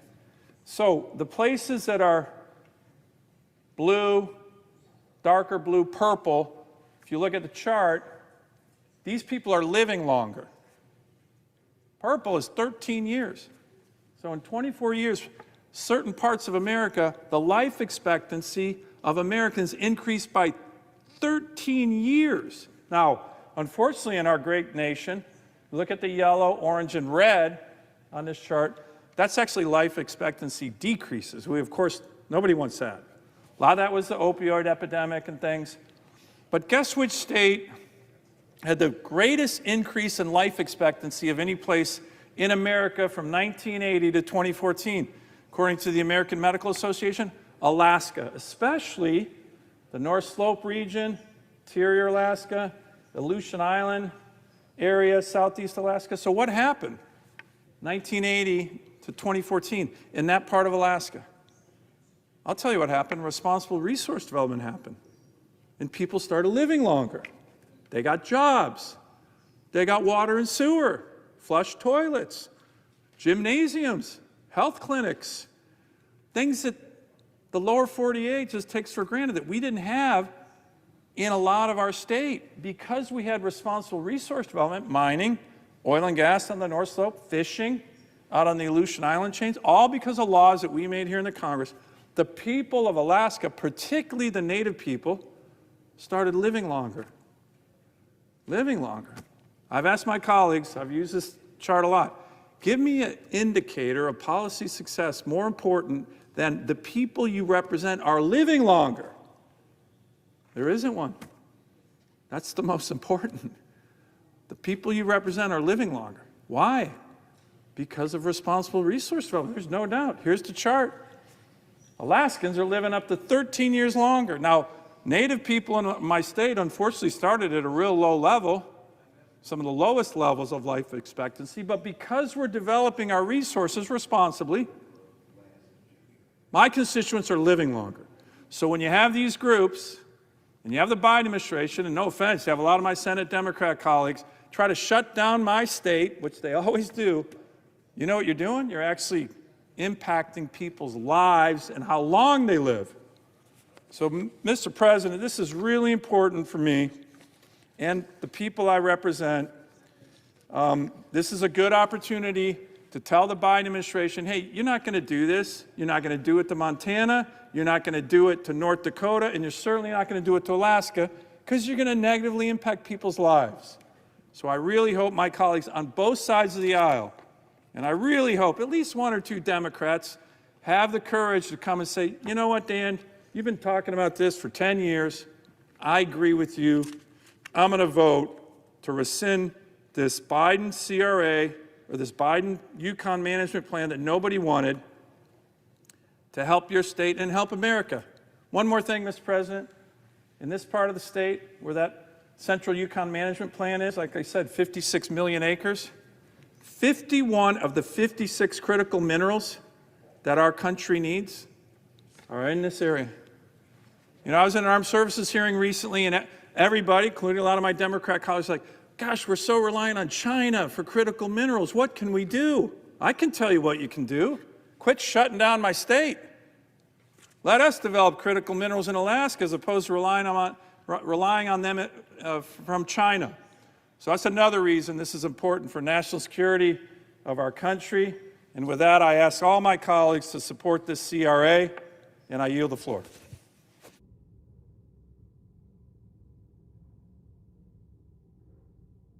Mr. President, Senator from Mississippi. I ask unanimous consent that at a time to be determined by the majority leader in consultation with the Democratic leader, and notwithstanding Rule 22, it be in order to call up the following amendments to Calendar 115 S 2296. Paul, number 3761. Cruz, number 3274. Scott of Florida, number 3535. Marshall, number 3213. Moran, number 3814. Curtis, number 3697. Lee Duckworth, number 3288. Cotton Gillibrand, number 3759. Cornyn Cortez Masto, number 3926. Haggerty Peters, number 3841. Schumer, number 3109. Van Hollen, number 3872. Duckworth, number 3210. Warnock, number 3010. Kane, number 3337. Sanders, number 3853. Merkley, number 3927. Further, that with respect to the amendments listed above, at a time to be determined by the majority leader in consultation with the Democratic leader, the Senate vote on the amendments in the order listed, with no further amendments or motions in order, and with 60 affirmative votes required for adoption, and that there be 2 minutes equally divided prior to each vote. Further, that upon disposition of the Merkley Amendment 3927, the following amendments be called up and made pending en bloc, and that they be the only remaining amendments in order to S 2296. Scott of South Carolina, 3340. Hassan, 2928. Grassley, 3355. Warnock, 2952. McCormick, 3376. Ossoff, 2971. Cornyn, 3405. Kane, 3039. Capito, 3435. Gallego, 3136. Langford, 3439. Duckworth, 3156. Blackburn, 3489. Shaheen, 3351. Kennedy, 3703. Booker, 3530. Daines, 3732. Slotkin, 3557. Ricketts, 3788. Peters, 3570. Hawley, 3799. Hickenlooper, 3601. Rounds, 3810. Coons, 3712. Tillis, 3811. Cortez Masto, 3724. Moran, 3813. Klobuchar, 3751. Grassley, 3823. Klobuchar, 3818. Kennedy, 3702. Durbin, 3825. Fisher, 3842. Padilla, 3834. Cruz, 3890. Hirono, 2979. Grassley, Durbin, 3272. Cruz, Cantwell, 3742. Scott of South Carolina, Warren, 3901. Risch Shaheen, 3819. Graham, 3899. Sullivan Whitehouse, 3888. Collins, 3880. Hirono, 3015. Peters, 3753. Shaheen Risch, 3826. Coons, 3728. Gallego, 3928. That the Senate vote on the amendments en bloc, that upon disposition of the amendments, the pending Thune amendments and motions be withdrawn. The Ernst Amendment 3427 be agreed to. The Wicker-Reed Substitute Amendment 3748 as modified and as amended be agreed to. The bill as amended be considered read a third time, and that the Senate vote on passage of the bill as amended with 60 affirmative votes required for passage, and if passed, the motions to reconsider be considered made and laid upon the table. Is there objection? Without objection, so ordered.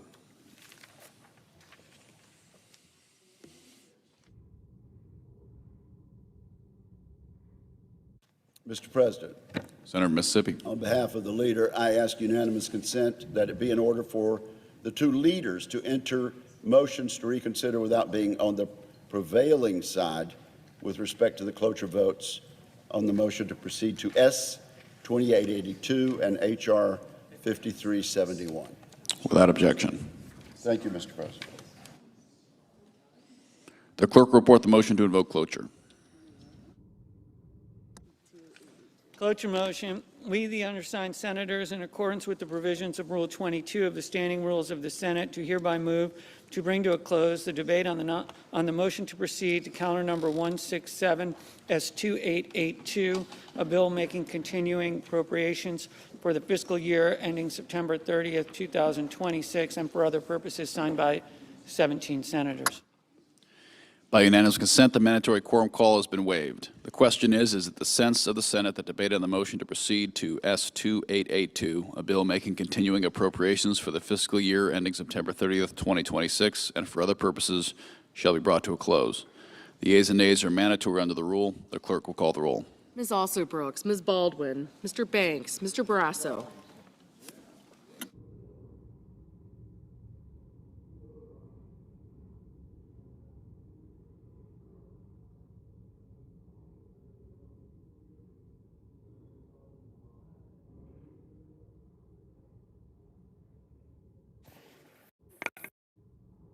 Mr. Bennett, Mrs. Blackburn,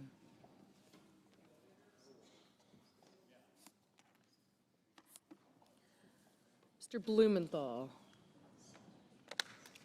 Ms. Blunt-Rochester, Mr. Booker,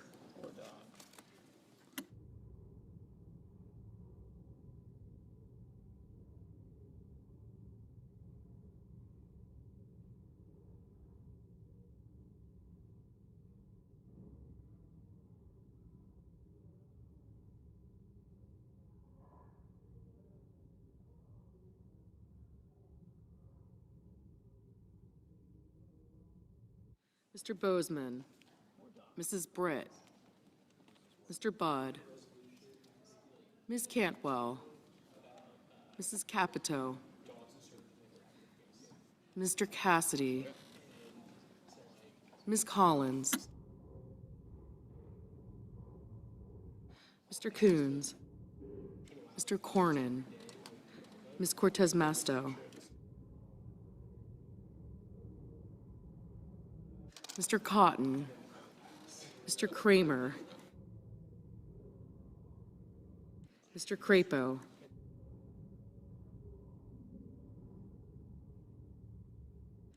Mr. Cruz,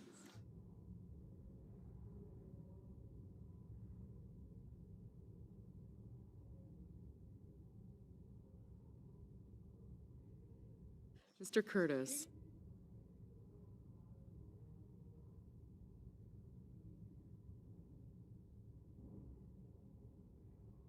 Mr. Daines, Ms. Duckworth, Mr. Durbin, Ms. Ernst, Mr. Fetterman, Mrs. Fisher, Mr. Gallego, Mrs. Gillibrand, Mr. Graham, Mr. Grassley, Mr. Haggerty, Ms. Hassan, Mr. Hawley, Mr. Heinrich, Mr. Hickenlooper, Ms. Hirono, Mr. Hoven, Mr. Husted, Mrs. Hyde-Smith, Mr. Johnson, Mr. Justice, Mr. Kane, Mr. Kelly, Mr. Kennedy, Mr. Kim, Mr. King, Ms. Klobuchar, Mr. Langford, Mr. Lee, Mr. Lujan, Ms. Lummis, Mr. Markey, Mr. Marshall, Mr. McConnell,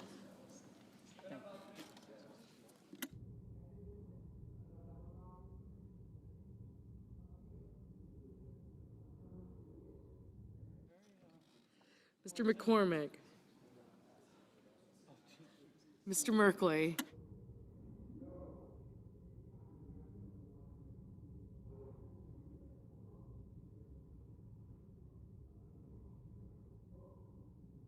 Mrs. Moody, Mr. Moran, Mr. Marino, Mr. Mullen, Ms. Murkowski, Mr. Murphy,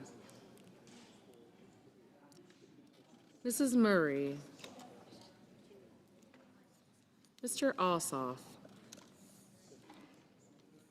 Mr. Padilla,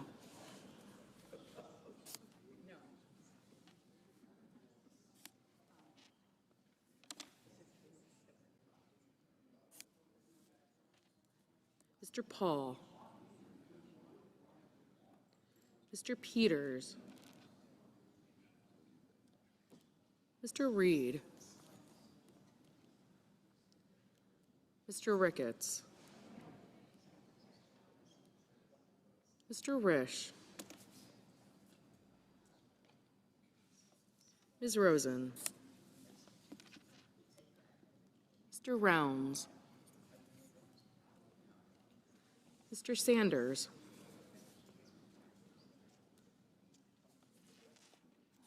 Mr. Schatz, Mr. Schiff, Mr. Schmidt, Mr. Schumer, Mr. Scott of Florida, Mr. Scott of South Carolina, Mrs. Shaheen, Mr. Sheehy, Ms. Slotkin, Ms. Smith, Mr. Sullivan, Mr. Thune, Mr. Tillis,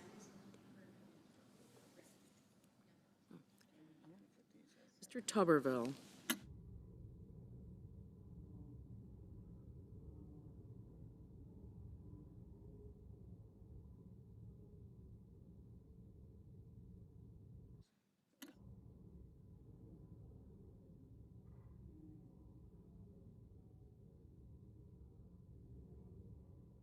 Mr. Van Hollen, Mr. Warner, Mr. Warnock, Ms. Warren, Mr. Welch, Mr. Whitehouse, Mr. Wicker, Mr. Wyden, Mr. Young.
Ms. Cortez Masto.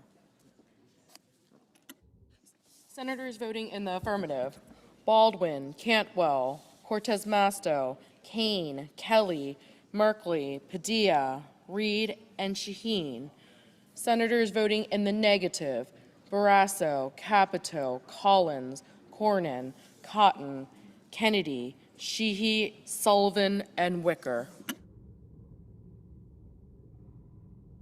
Mr. Ricketts, no.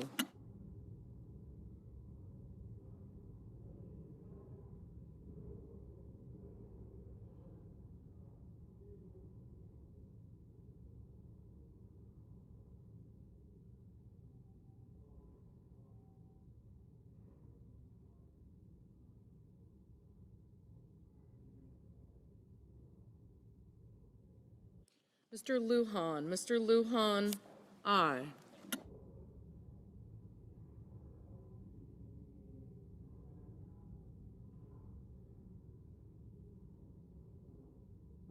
Mrs.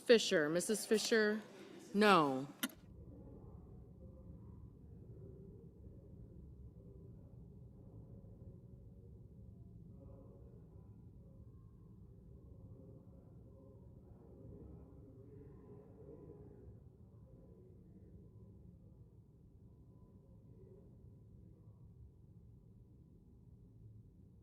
Ms. Ernst, no.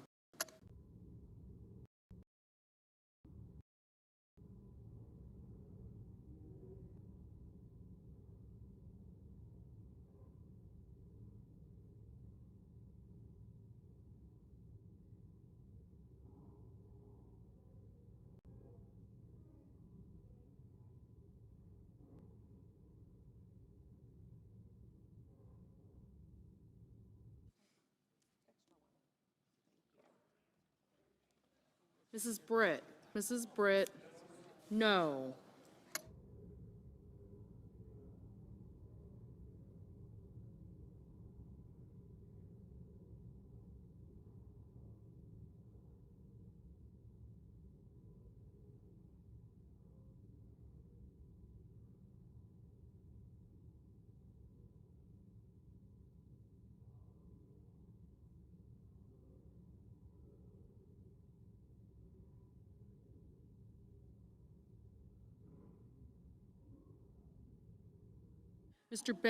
Mr. Banks, no.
Mr.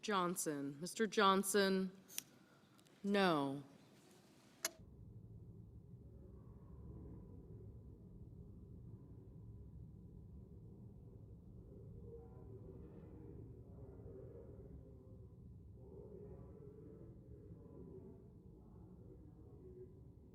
Ms. Lummis, no.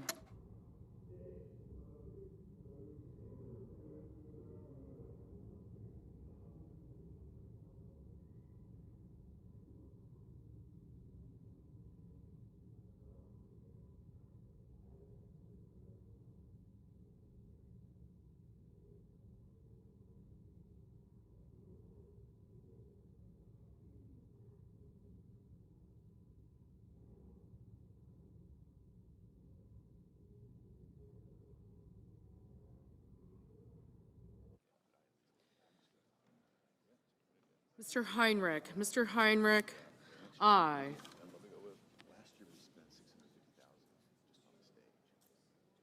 Mr. Scott. Mr. Scott of Florida, no.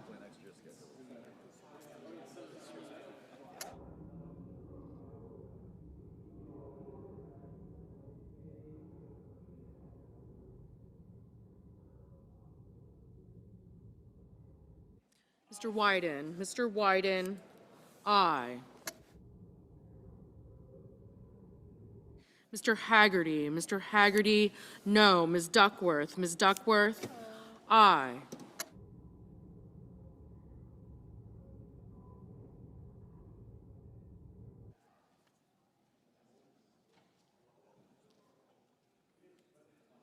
Mr. McCormick. Mr. McCormick, no.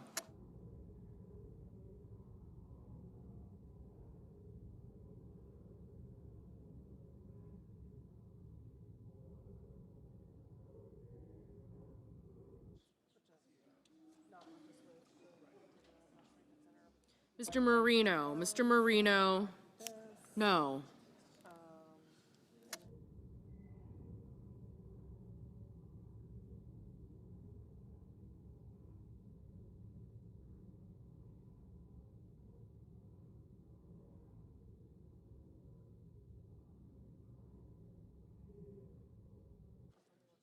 Mr. Justice. Mr. Justice, no. Mr. Langford. Mr. Langford, no. Ms. Murkowski. Ms. Murkowski, no.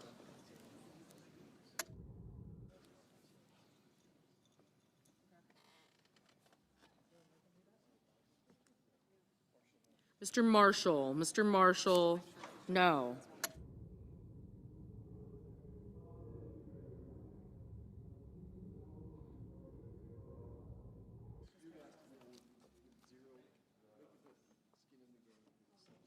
Mr. Daines. Mr. Daines, no. Mr. Rounds. Mr. Rounds, no. Mr. Kramer. Mr. Kramer, no.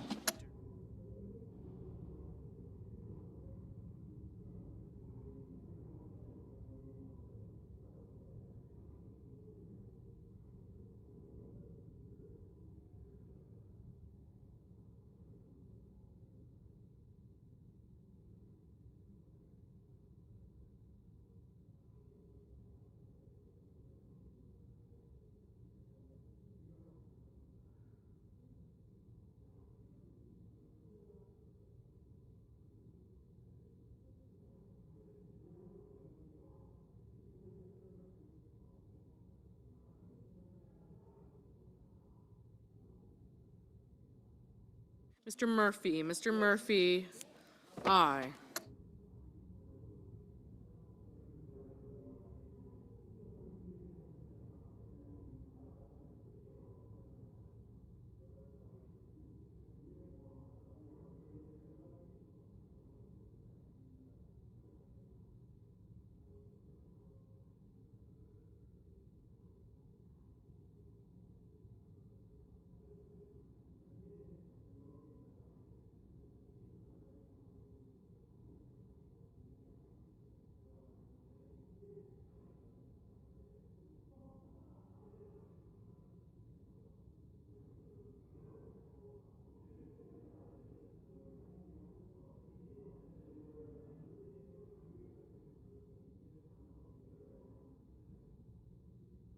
Mr. Schumer. Mr. Schumer, aye.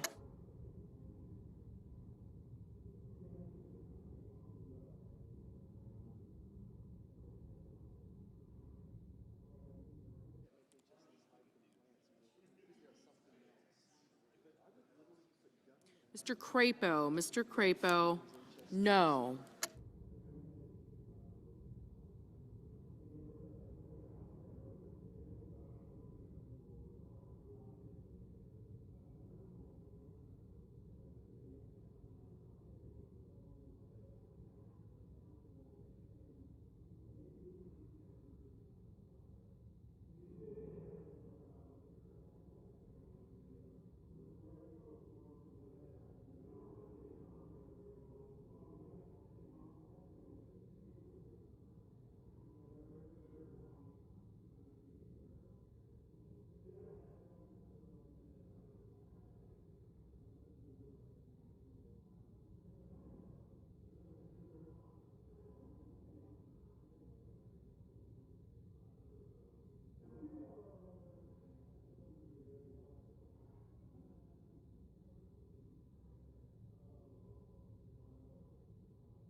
Mr. Booker, aye. Mr. Schatz, aye.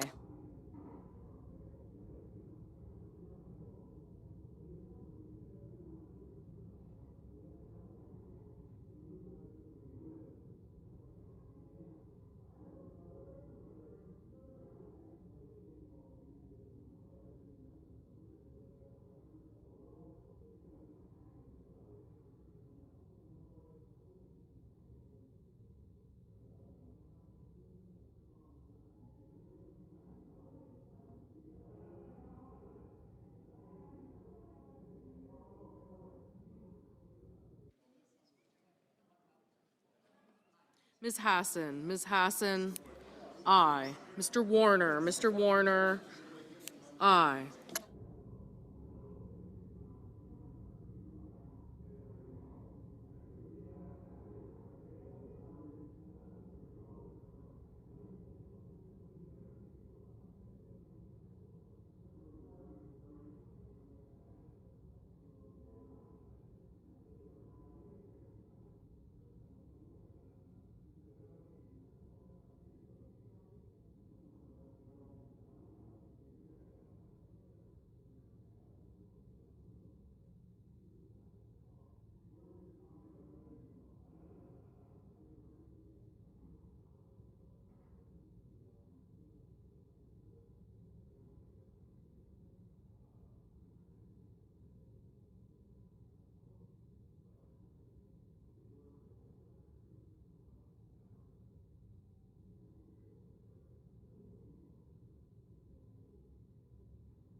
Mr. Paul, no.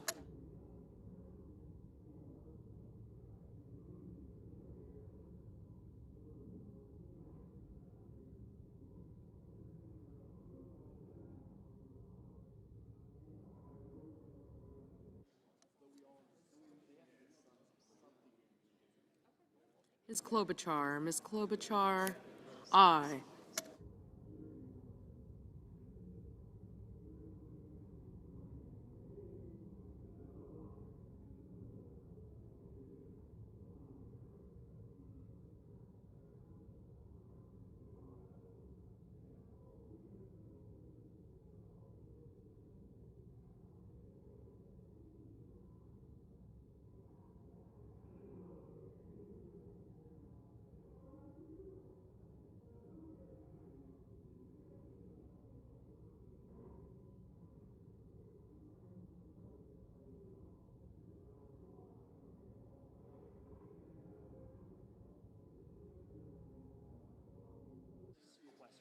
Mr. Hoven, no.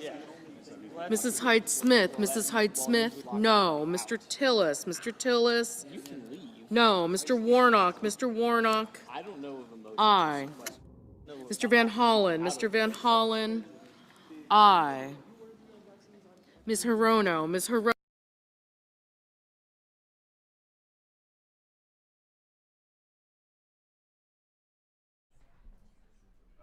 President, we just have two quick proclamations for you to sign today. The first, today is Leif Erikson Day. Leif Erikson was a famous Viking explorer who discovered the coast of Newfoundland over a millennium ago. This is a hugely important holiday, particularly to Scandinavian Americans who celebrate his legacy as a great explorer, as a devout Christian, and really just a fascinating individual in the history of our continent. Sweden and various other countries.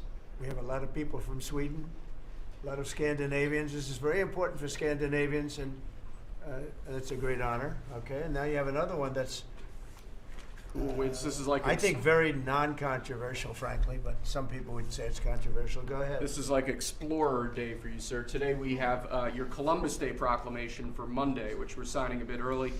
Christopher Columbus obviously discovered the New World in 1492. He was a great Italian explorer. He sailed his 3 ships, the Nina, the Pinta, and the Santa Maria, across the Atlantic Ocean and landed in what's today the Caribbean. But this is a particularly important holiday for Italian Americans who celebrate the legacy of Christopher Columbus and the innovation and explorer zeal that he represented. In other words, we're calling it Columbus Day. Okay. Yes.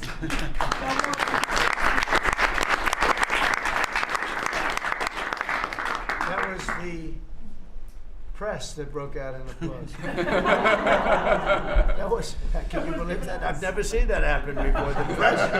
The press actually broke out in applause. Good. Columbus Day. We're back. Columbus Day, we're back, Italians. Okay. We love the Italians. Okay. Thank you, Mr. Thank you. President. Great. Thank you very much. Have a good one, sir. So we covered Scandinavia and Italy. Not bad. Now for the rest of the world. So I want to thank everybody for being here. As you know, last night we reached a momentous breakthrough in the Middle East, something that people said was never going to be done. We ended the war in Gaza and really, on a much bigger basis, created peace. And I think it's going to be a lasting peace, hopefully an everlasting peace. Peace in the Middle East. We secured the release of all of the remaining hostages, and they should be released on Monday or Tuesday. Getting them is a complicated process. I'd rather not tell you what they have to do to get them. They're in places you don't want to be, but we are getting the hostages back on Tuesday, Monday or Tuesday, and that'll be a day of joy. I'm going to try and make a trip over. We're going to try and get over there, and we're working on the timing, the exact timing. We're going to go to Egypt, where we'll have a signing, an additional signing. We've already had a signing representing me, but we're going to have an official signing. And the amazing thing is all of the countries over there, from Qatar to Saudi Arabia to UAE to all of them, I mean, the rich ones, the less than rich ones, they've all come together, something which is amazing, actually. They've all come together for this, and they're really probably the best relationships they've ever had. So it's been really something incredible that nobody thought it was possible to get it done. And very importantly, the hostages are coming back. As you know, they consider them hostages. They talk about them as hostages, but there are approximately 28 dead people, mostly young, mostly men, but and boys. I mean, boys. The one woman talked about her baby. Her baby's 25 years old, but you know, to her it's her baby, and we're bringing them home. We're getting them we're getting everything, and to those parents, the dead young man is just as important, as though this person were alive. It's amazing. I've never seen anything quite like it. I've been very much involved. I've never seen anything quite like it. But it's really peace in the Middle East. And you remember October 7th was terrible, but also from the Hamas standpoint, they probably lost 70,000 people. That's big retribution. That's big retribution. But at some point, that whole thing has to stop, and we're going to see to it. Gaza is going to be slowly redone. You have tremendous wealth in that part of the world by certain countries, and just a small part of that, what they make will do wonders for Gaza. And I think you're going to see some tremendous countries stepping up and putting up a lot of money and taking care of things. But there's tremendous spirit like I haven't seen. And even the news, I won't call it fake news for this purpose, because they really were very fair today, I must tell you, in all cases. But they covered it very well. They covered it very fairly. Everybody loves it. Everybody. People that were never giving us a fair shake, frankly, they can't even believe it. They're so they're amazed by it. A lot of people are. But it was just everything came together. I think the attack was very important on Iran, because let's say that didn't happen, they'd probably by now have a nuclear weapon, numerous nuclear weapons, and therefore, even if we signed a deal, there'd be a big dark cloud over it, and it wouldn't be the same thing. So Iran's different, but Iran wants to work on peace now. They've informed us, and they've acknowledged that they're totally in favor of this deal. They think it's a great thing. So we appreciate that, and we'll work with Iran. As you know, we have major sanctions on Iran and lots of other things. We'd like to see them be able to rebuild their country too, but they can't have a nuclear weapon. So I want to express my tremendous gratitude to the leaders of Qatar, Egypt, and Turkey for helping us reach this incredible day and for being there. They were there with us all the way. And of course, as you know, Saudi Arabia and Jordan and so many. I will tell you, President Erdogan was personally involved in dealing with Hamas and some of the others. He's been great. They've all been really amazing. Indonesia's been amazing. Indonesia's been fantastic. The whole world has come together for this. People that didn't get along, people that didn't like each other, neighboring countries that frankly didn't like each other, but now it's just this moment in time.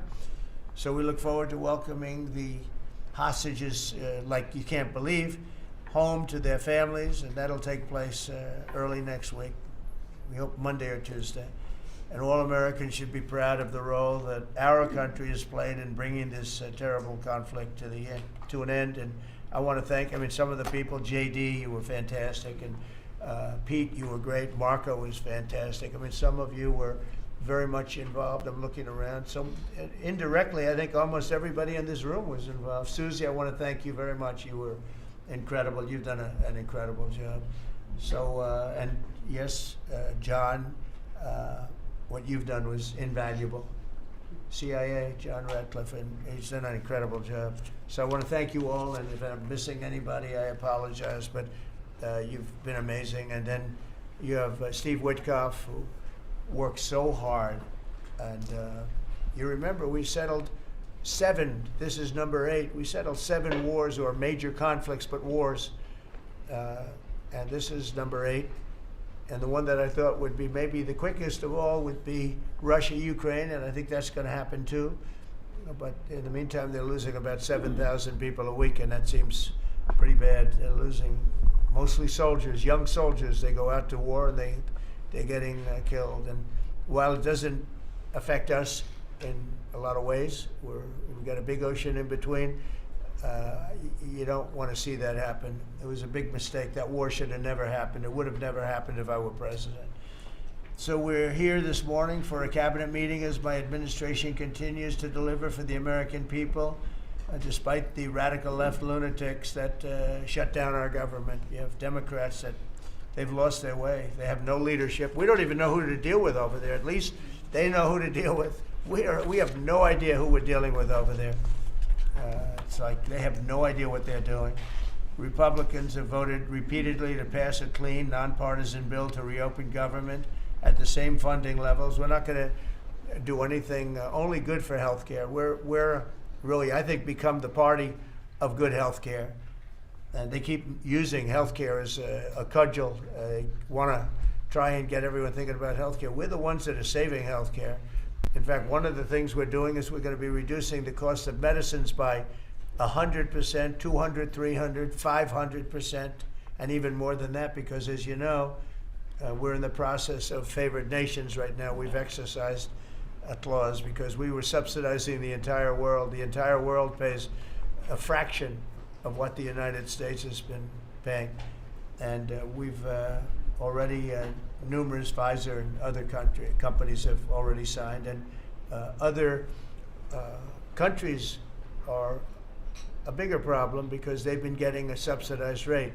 We've been paying for years. This has gone on for 30 years.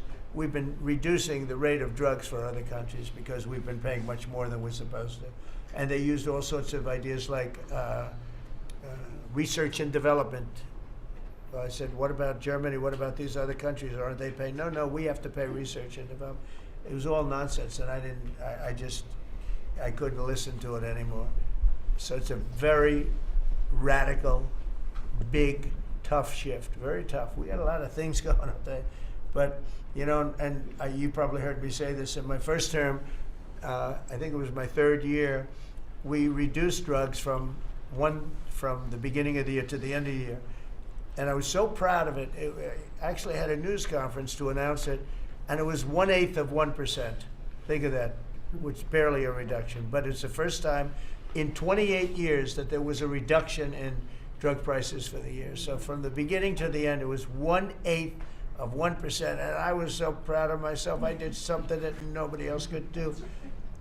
But when I started to think about it, I said, does it make sense? And then I'm starting to look at numbers where a pill or a treatment or some pharmaceutical product is selling in Europe for 10% of what we pay for in New York City or in any one of our places and cities, states.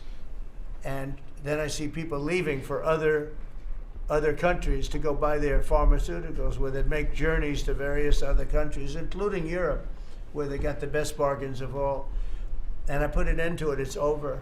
And now we're, you know, in major, I guess, disputes, but we're winning the disputes by a lot. With the countries, a couple of countries said, we won't do this.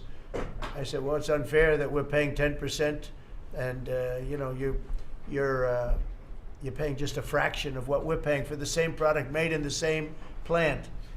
And they said, well, we're not going to do it. I said, that's okay. You don't have to do it. But I'm going to put a tariff of 9% or 7% or whatever the amount of money is, and I'm going to put a tariff on your country for the amount of money that you're taking advantage of us for. No, you can't. I said, yeah, I can do that. I'm going to do that. And they would immediately agree. And I'd make the tariff substantially more than the number we're talking about. And they would immediately agree. So we have the consent, I think, Bobby, of every country, essentially.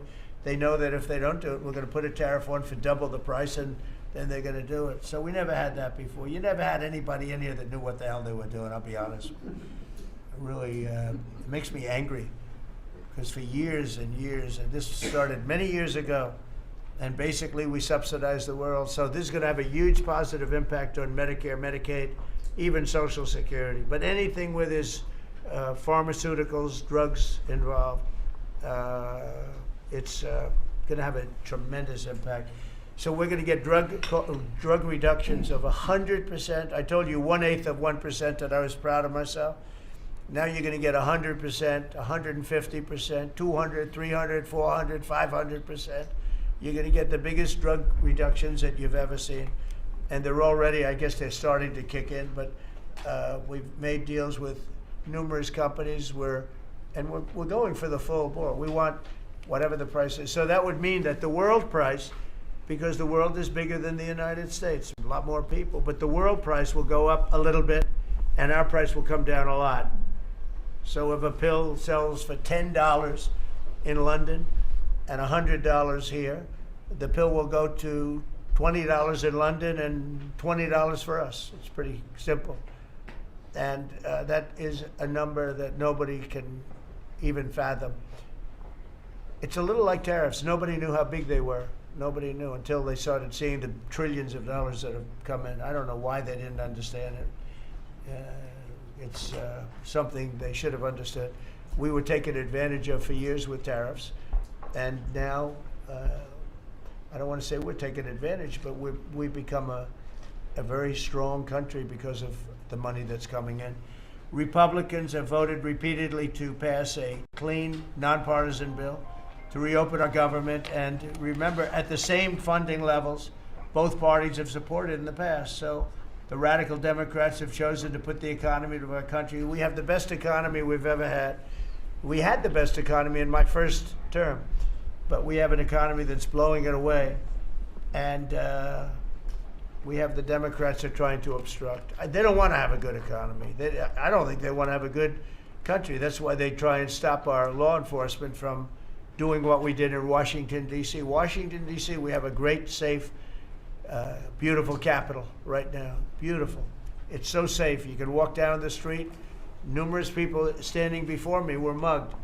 And You're not going to get mugged anymore. We have a safe capital, one of the safest. We took it from one of the most unsafe places to one of the most safe places in the country. And we also beautified it, and we're in the process of doing even more so. So we're very proud of our capital again. We were embarrassed by our capital. A lot of people being killed that come from Iowa, Indiana, Florida, that come up, and they end up getting shot.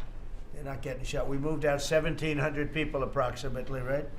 Approximately 1,700 hardened criminals, career criminals. They moved them out. So Chuck Schumer and Hakeem Jeffries and the congressional Democrats are holding the entire federal government hostage. I will tell you, a lot of Democrats want to get this thing open too. They do. They're calling us, and they just want to get it open. And all we're doing is saying, just play the same thing until we get it straight.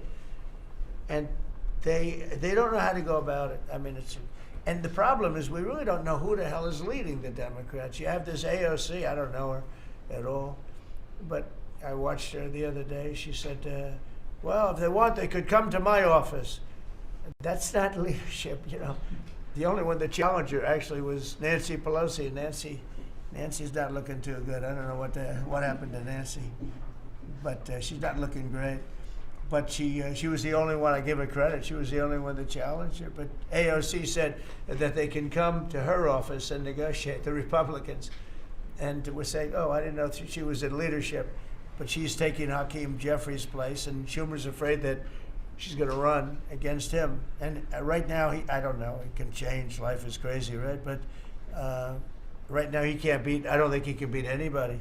So he'll lose in a primary. I would say he'll retire before he loses in a primary. So I think Schumer's going to retire because he can't beat anybody. His polls are so bad. Meanwhile, the Democrat shutdown is causing pain and suffering for hardworking Americans, including our military, our air traffic controllers, and impoverished mothers, people with young children, people that have to live not the greatest of lives. But we're doing so many tax cuts. We've cut their taxes. The great big beautiful bill, we've cut their taxes at levels that nobody's ever seen. I mean, no tax on tips, no tax on Social Security, no tax on overtime. It's been a great thing for a lot of people. They're doing great. Despite all of the damage that it's caused, the shutdown has been, pretty damaging. I mean, it's not yet because it's early, but it gets a little bit worse as it goes along. And we'll be making cuts that will be permanent. And we're only going to cut Democrat programs. I hate to tell you. I guess that makes sense. But we're only cutting Democrat programs. But we're going to start that, and we have Russell can talk to you about it if he wants to, but we'll be cutting some very popular Democrat programs that aren't popular with Republicans, frankly, because that's the way it works. They wanted to do this, so we'll give them a little taste of their own medicine. But Chuck Schumer proclaimed this morning that every day gets better for them. No, every day it's actually getting worse for them. And they're having a rebellion in the Democrat Party because they want to stop.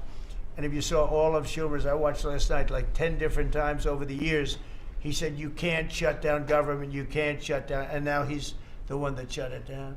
So this is a confession that he's acting not to serve the people, but to serve the partisan interests of his party. And I don't think he's serving them well because they're way down. Look, they just lost an election in a landslide. It was interesting. I watched Kamala.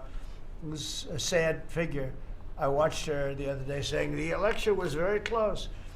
I said, no, the election was a landslide. We won the popular vote by millions.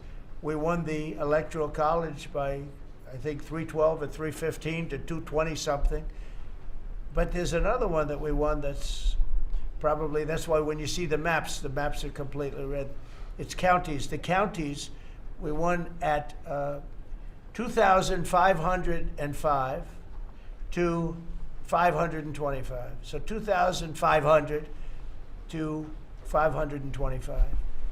That's called one of the greatest, biggest landslides in history. And that's one that people are using now as a primary. But literally, when you see it colored in, the entire country is red representing Republicans. So, they go around, they just lie. They just lie. And everything's a big lie with them. Well, the other side, and the other thing I don't understand is, Christie, I looked at crime numbers in Chicago, they're through the roof. And I have a governor who stands up every day and tells us how wonderful Chicago is. Just a lie. It's like a con job. It's like Gavin Newsom. He says how well he's doing in California, and they're doing terribly. Population's getting smaller, people are leaving, and other people are coming in, and, I wouldn't say it's an even trade. While the other side is focused on playing games, the Trump administration's focused on creating jobs, bringing down prices, and we've really brought them down a lot. That's the other thing. We're bringing down prices a lot. We're bringing down grocery prices, but the big thing is energy. When you bring down energy, everything comes down, and the energy prices are way down. I see we're down to about $61 now a barrel, and what gasoline's going to be, I think gasoline's going to be below $2 at some point in the pretty near future. It's very low, much lower than it was under Sleepy Joe. And we're restoring law and order in our country. We're restoring it here, but we're restoring it right now. We're in Memphis. We're going to Chicago. We're going to other cities. Many governors are asking us to, including Democrats are trying to ask. I don't know what the big problem is. If I were a Democrat governor, I'd be saying, whatever you can do to get crime down, I'll take anybody. You can bring them in I don't care who it is. A lot of people said that. They interviewed women, these beautiful women in Chicago, black women with a MAGA hat, a red hat. They said, we don't care who he brings in here, but this place is really dangerous. We just want crime to stop. It's true. They don't care. They don't differentiate between the National Guard and the Marines. They don't care. They'll take anybody. And that's the way it is. I mean, they want what we did in D.C., they want to happen to them. And it's happening in Memphis already. I see in less than a week, the numbers are really good. And it'll be great, and we'll fix that. We'll go to various other places, and we're going to be stopping crime in our cities. And that's a great thing, and we won't get credit for it, but it's a great thing. We've launched a historic campaign to take back our nation from the gangs and the street criminals, violent repeat offenders, illegal alien lawbreakers, domestic extremists, and savage, bloodthirsty cartels. And very little, by the way, is coming in by water, in case you haven't known. The drugs aren't coming in by water. In fact, we can't even find any boats in the water anymore. We had boats, we were like a subway train loaded up with drugs. Every single boat that you see getting taken out kills 25,000 Americans. Think of that. Because it's pretty tough stuff, but it kills 25,000 Americans. So when you hear that, it's no longer tough. But here in Washington, we've deployed federal law enforcement and National Guard to restore public safety, and we're working to replicate that in numerous places all over the country. And we have a very powerful military. We have a very powerful National Guard. I want to thank the governor of Texas, who has been, as usual, great. Governor Abbott, he gave us 400 troops without even a question. And we have other governors likewise doing what has to be done, because they know we have to confront crime. We're directly confronting the sinister threat of left-wing domestic terrorism and violence, including the terrorist group Antifa. You saw that yesterday. We had a news conference. Antifa's out of control in Portland and other places, but mostly Portland in the case of Antifa. And we had people that were really badly affected by them. It was terrible. So one of those things, but we're knocking the hell out of them. And we're looking for the people that are funding them, and those people are going to be just as guilty as the people that smack people over the head with a baseball bat. And I'd like now to ask Attorney General Bondi and Secretary Noem to discuss this a little bit and tell where we are.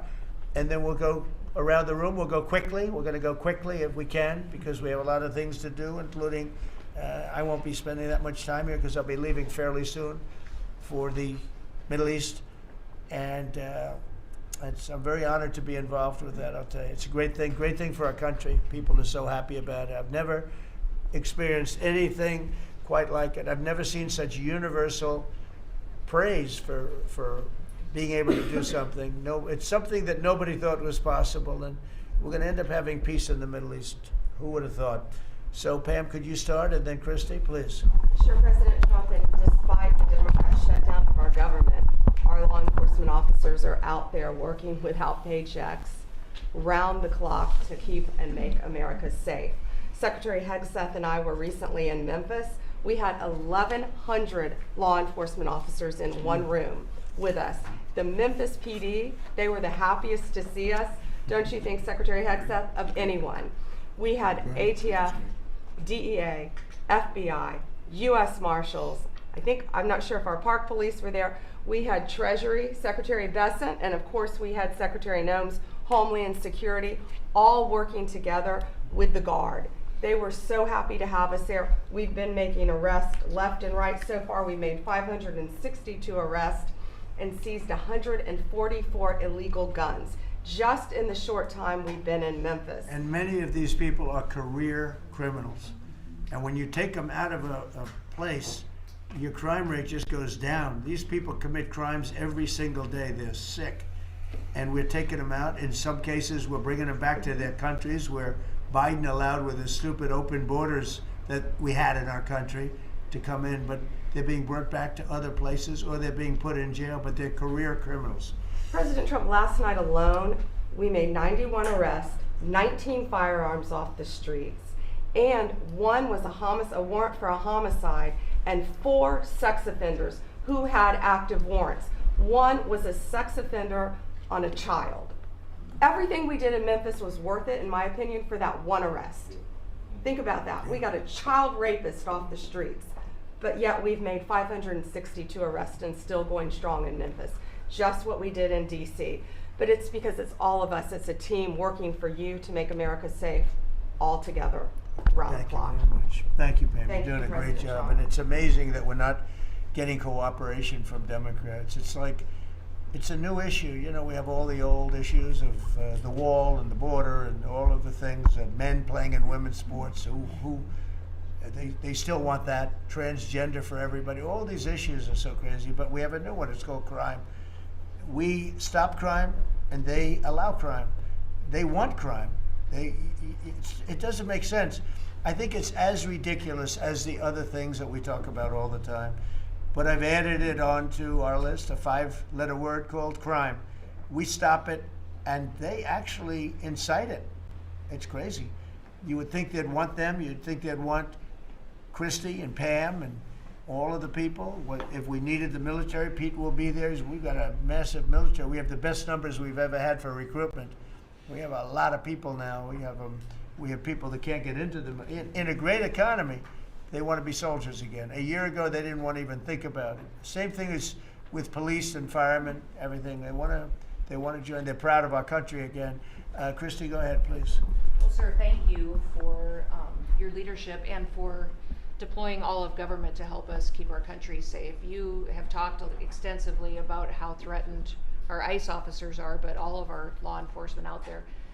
And we saw the shooting in Dallas at that facility, so we're hardening all of our buildings and making sure that we have more security measures, snipers on the roof, people to protect our law enforcement while they're out there on the streets. But what I'm also doing, sir, is, and with your authority, is we're purchasing more buildings in Chicago to operate out of. We're gonna not back off. In fact, we're doubling down, and we're gonna be in more parts of Chicago in response to the people there.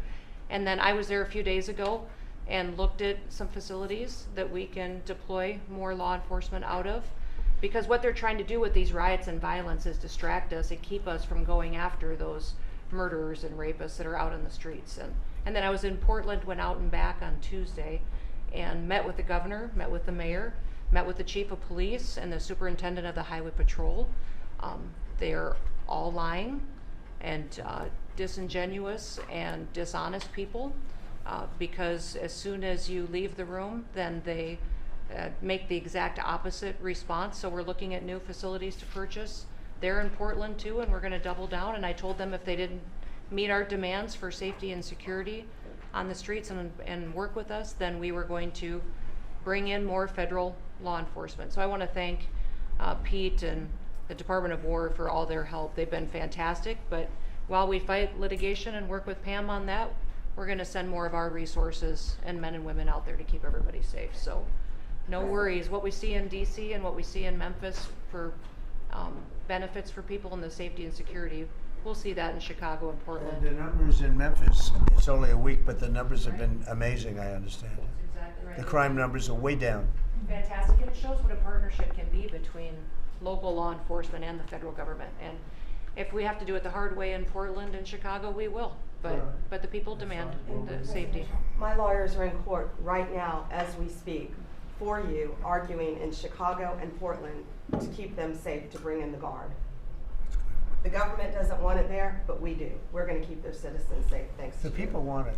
I don't understand the politics of it. I don't understand why Pritzker is trying to protect people that are really bad They're people. more scared of the anarchists that are on the street and the politics of it than they are of doing the right thing. I think they're afraid. Yeah, I think they're they're threatened. They don't tell us, but I think Pritzker's threatened by people. There's no other reason that this could be possible, that they don't want to have a safe Chicago. And we can solve the problem very quickly. And we're doing that anyway, regardless of if he doesn't want it or if he does want it, we're doing it anyway. So make sure. I asked the mayor that himself. He said that Portland was perfectly safe, a beautiful city, no problems. And I said, well, why did you clear the streets for me today then and build out a 4-block radius to make sure I could get in and out of here? And these people on the street screaming death to ICE. There's graffiti that says Molotovs melt ICE. We have the guillotines. We're going to use them. The things It's that almost different. It's like anarchists. It is. It really is. You know, it's really different than a lot of the others. This is a sick situation, but those are anarchists. Those are people that want to overthrow government. They're really degenerates. And we're finding out who is supplying all of those beautiful signs and everything Well, else. Scott's been fantastic. His team finding the financial networks is great. That's what gives everybody. Scott will do that. That's easy for Scott. We got a great team, sir. That's good. How about we go to Marco? You can talk a little bit about what's going on, and well, go ahead. Yeah, Mr. President. I don't know if one day perhaps the entire story will be told about the events of yesterday, but suffice it to say, it's not an exaggeration that none of it would have been possible without the President of the United States being involved.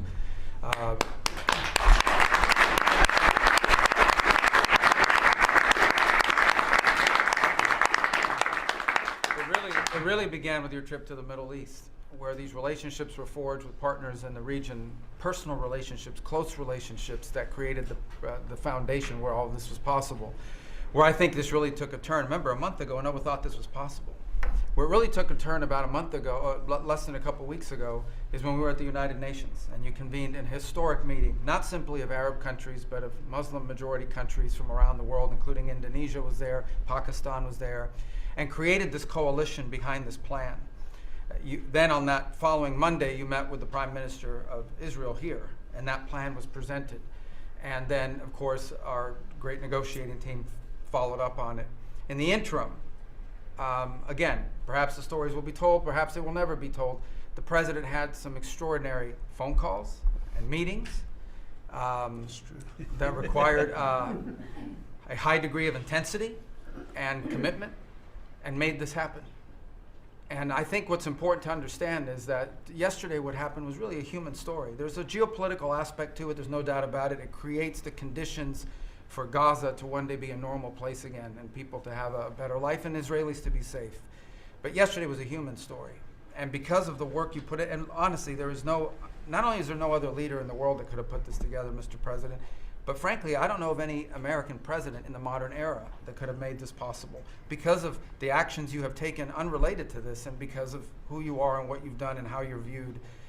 And this weekend, because of that, at some point very soon, we are going to see 20 living human beings emerge from the darkness into the light for the first time in 2 years.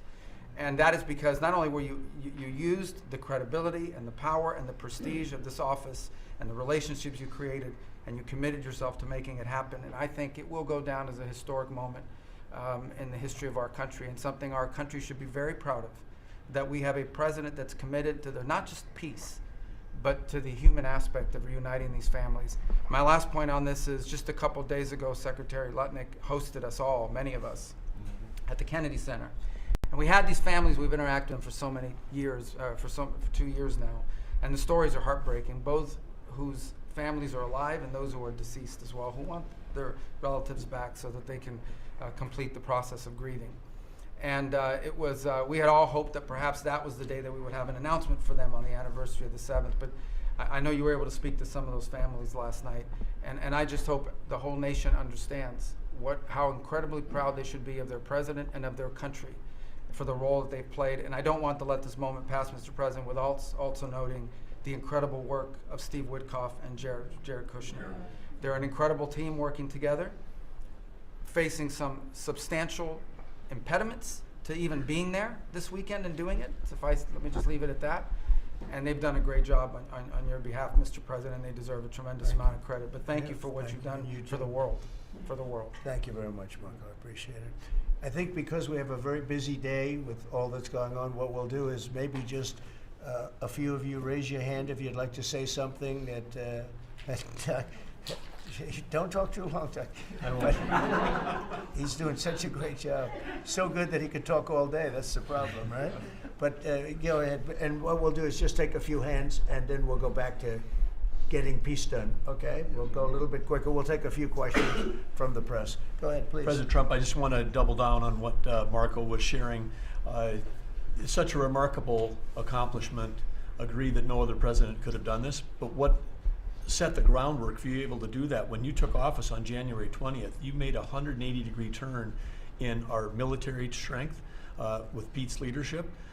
You were the master class in peace through strength. So militarily, we've completely turned around. We've demonstrated that through execution against Iran and others. That we have force. We want to end wars, but we'll use power if we have to.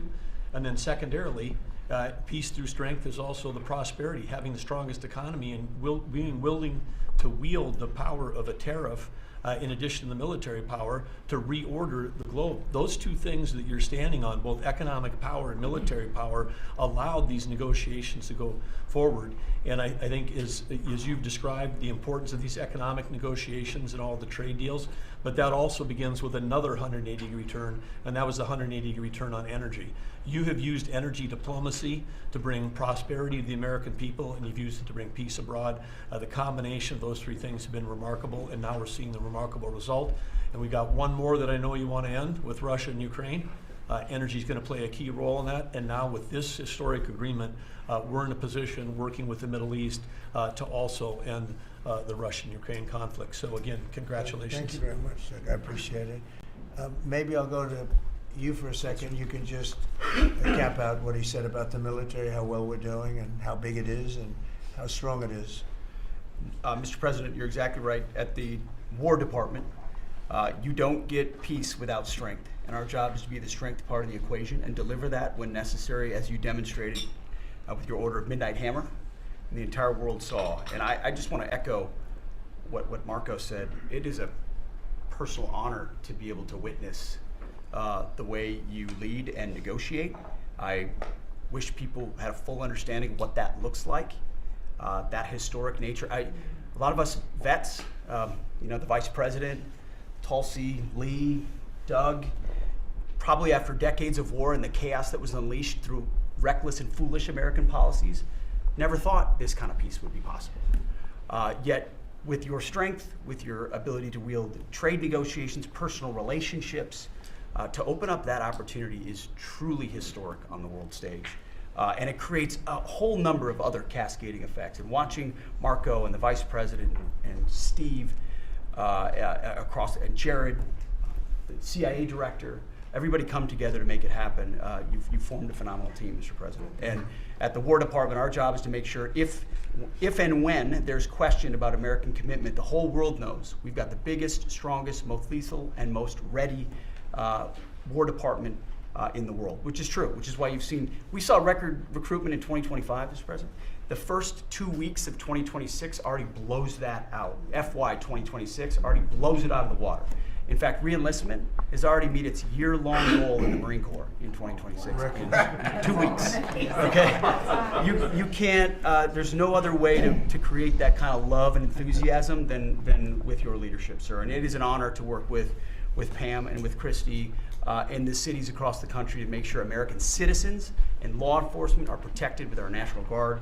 But that's a core mission. And last thing, Mr. President, on the southwest border, the first group that rotated in to lock down that border to 0 crossings is now rotating out, and with a new border medal, the Southwest Border Medal, or it's actually called the Mexican Border Medal, revived from 1918, that will be pinning on their chest. So thank you for renaming the department, and we're trying to live up to it every day. So thank you, sir. I mean, think of this.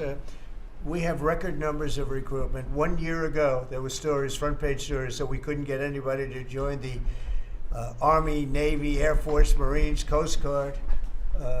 My beautiful, I call it our beautiful Space Force. I love our Space Force. It's turned out to be very important. But we couldn't get anybody to join. Nobody wanted to join, including our police and fire. They didn't want to join anything. Recruitment was embarrassing. We couldn't get anybody. And now we're brimming. Now it's, and they're getting in based on merit now. A soldier's a soldier. They come in now based on merit, not based on woke stuff that anybody can qualify. You have to qualify for jobs. You have to qualify for certain types of jobs. And it's amazing. So we were embarrassed a year ago. Think of it, a little bit more than a year ago. A year ago, I think it stopped on November 5th. I think it really started, this all started on November 5th, the election day. But now everybody wants to be, and we have an overabundance, and maybe we should raise it a little bit. I don't know. I like that idea, sir. But we could raise it. But we have so many people want to join, and they're proud of our country again. JD, could I ask you to say a few words? Yes, sir. So just a couple of things, Mr. President. First of all, congratulations on yesterday. It was a big day. To Marco, to Susie, to the entire team. But in particular, viewing it from this perspective where for months the fake news media attacked you, attacked the entire team, attacked your approach. You know, the definition of insanity is to do the same thing again and again, expecting a different result. The reason we're here is because the president actually charted a different course with a different team. He vested a lot of authority into Steve Witkoff in particular, and that's why we're here. It's because you did something different, and I think it's important to recognize that. I also think the president, you know, Marco mentioned the president's personal touch being a big part of this.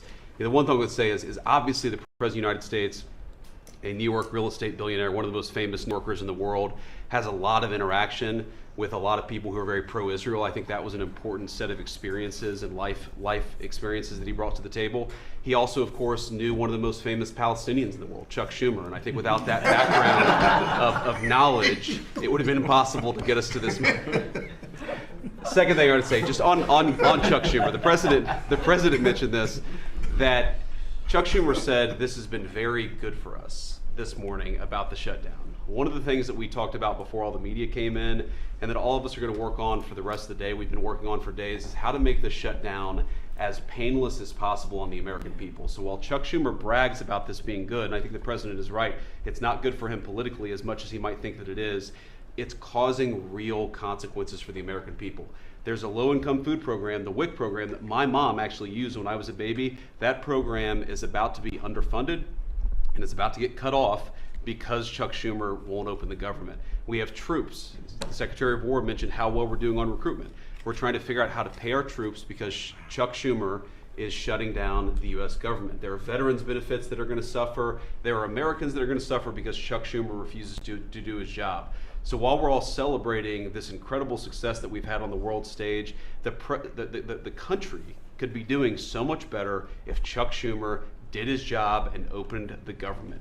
Every single Republican, except for Rand Paul, has voted to open the government. A few moderate Democrats, to their credit, have voted with us to open the government. We just need 5 more Democrats to come to their senses and let the people's government serve the American people. I hope that they'll do that.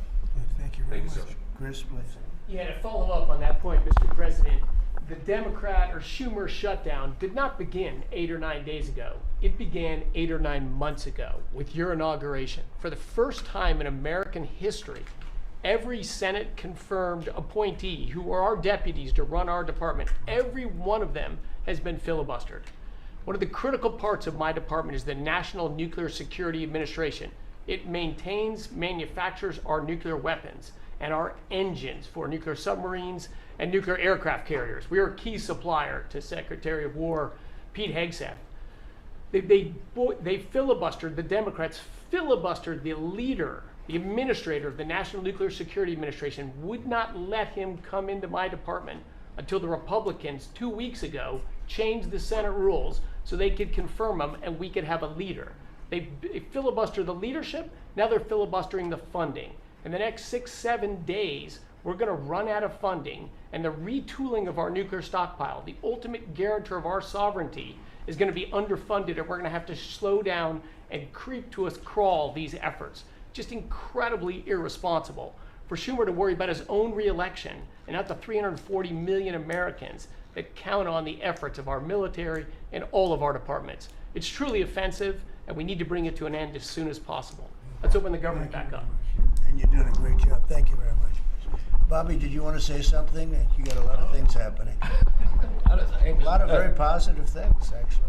Mr. President, I'm glad you're getting bipartisan accolades on the Mideast Peace Agreement. You should also get bipartisan accolades on the MFN agreement. It is a historic agreement that's going to benefit every hardworking American.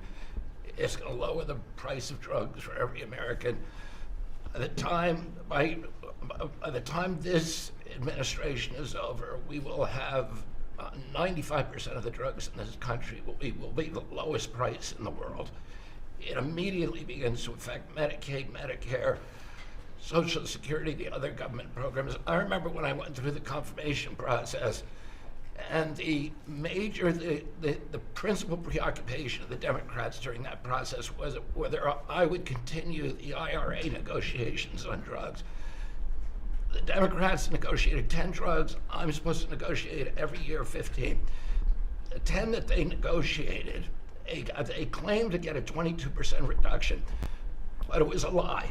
It was 22% under the list price, which was actually higher than the price we were getting. So Medicaid, Medicare ended up paying more for those drugs than they were paying beforehand. They only got a benefit on one drug. One was tied. 8 of them were lower. So they should be applauding what we're doing now. We're doing something that every administration, Democrat and Republican, has been saying that it was going to do for decades, and you got it done because you understood the power of the tariffs, that we had leverage over these companies. And you did it in a way which you asked us to do, to negotiate in a way that was not going to stifle innovation, that was going to make sure that those companies could bring their production home, and they are doing that. And it was a profound success. It will affect every American for 100 years. And you should be getting bipartisan accolades on that. I'll say one other thing about Tylenol, only because of this. This morning before I came in here, somebody showed me a TikTok video of a pregnant woman, 8 months pregnant. She is an associate professor at the Columbia Medical School, and she is saying F Trump and gobbling Tylenol with her baby in her placenta. And the level of Trump derangement syndrome has now left political landscapes, and it is now in the realm of pathology. And a mother could overwhelm millions of years of maternal instinct to put her baby at risk. And all you have to do is look at the studies which you and I talked about. It's not positive that causes autism, but it is so suggestive that any who takes the stuff during pregnancy, unless they have to, is irresponsible. There are 15 rodent studies. Every one of them shows if you give it to the mother, the babies, and particularly the male babies, have profound neurological and behavioral changes. There is a study from Johns Hopkins on cord blood where they divided women into 3 categories: those who had the least acetaminophen in their cord blood, and those who had the most. The ones with the most had 3.6 times the rate of autism in their children. The middle category had 2.2 times, so it's a dose-related response. And there are dozens of studies that show the countries that use the most have the highest level of autism. Cuba has the lowest level in the world of acetaminophen use, and it has the lowest autism rate in the world. So this is not dispositive. It is not proof. We're doing the studies to make the proof. But in the meantime, the precautionary principle should apply. And any mother who is taking this stuff during pregnancy just to get back at Donald Trump is doing something that is pathological. And we're seeing that across the board. I got a lot of other stuff to talk about, but I know we got a short time here. But thank you, Mr. President. You're making our country healthier again. Thank you, Bobby. Could you just say, for the record, state what the autism was, let's say, 20 years ago and what it is today? In 1970, the largest epidemiological study in history was performed. 900,000 kids were looked at. They were looking for autism in Wisconsin children. They looked at every child in Wisconsin who was 8 years old. They found an autism rate of 0.7 per 10,000. So almost close to 1 in 20,000, less than 1 in 10,000. Today, the autism rates are nationally 1 in 31, but it's actually much worse than that because California, which has the best collection system, reports an autism rate of 1 in every 19 children, 1 in every 12.5 boys. This is a national security issue. There is nothing more important, and I'm grateful to you, Mr. President, because you know the flack that you take for even talking about this issue. You've shown courage and you've shown leadership, and I can't thank you enough for letting me do this work. Thank you. So think of that, 1 in 20,000, and now it's 1 in 12 for boys, 1 in 18, 19 for girls. So obviously there's something that's artificially, I think, induced, something, whether it's the vaccines in terms of these massive vaccines that are twice the size of a jar like that, of a glass of water like that, I mean, into a baby's body. And I've suggested get them in doses, get them in, maybe 20%, 30%, but smaller, not such a big. I think, that. Then we had certain recommendations, the MMR, take them separately. The measles is already separate now, and it works out much better, but there doesn't seem to be any impact if you take it separately. If you take it as a combination, it's not so great. And some other things, but I would say don't take Tylenol if you're pregnant, and when the baby is born, don't give it Tylenol. If you can avoid it at all, just don't give it Tylenol. I'll say Really, this what also. do you have to lose? You really don't have much to lose. Yeah, go ahead. There's many other confirmation studies. There's 2 studies that show children who are circumcised early have double the rate of autism. It's highly likely because they're given Tylenol. So, none of this is dispositive, but all of it is stuff that we should be paying attention to. But, there's a tremendous amount of proof or evidence, I would say, as a non-doctor, but I've studied this a long time ago. I met Bobby in my office 20 years ago. We were talking about the same thing 20 years ago. And I was a real estate developer. It bothered me that it seemed to be getting worse, but it's so bad now when you hear these numbers. It's not even really sustainable. I don't know how people do it, but there is some very strong evidence on Tylenol. In fact, at one point, I guess the company gave a warning. They still don't recommend it during pregnancy. That's the weird thing. They're not recommending it, and that's the company itself. So just don't take it. Don't take it. If you're a woman, don't take it, and don't give it to the baby when the baby's born, and I think that's going to have an impact. But I'd also get the shots in smaller doses. And, there are a few things, we gave a few things that just seem to be, and I think you'd get that number way back up. Think of it. You have 1 in 20,000, and now it's not even believable when you think that 20,000 drops to 12 children.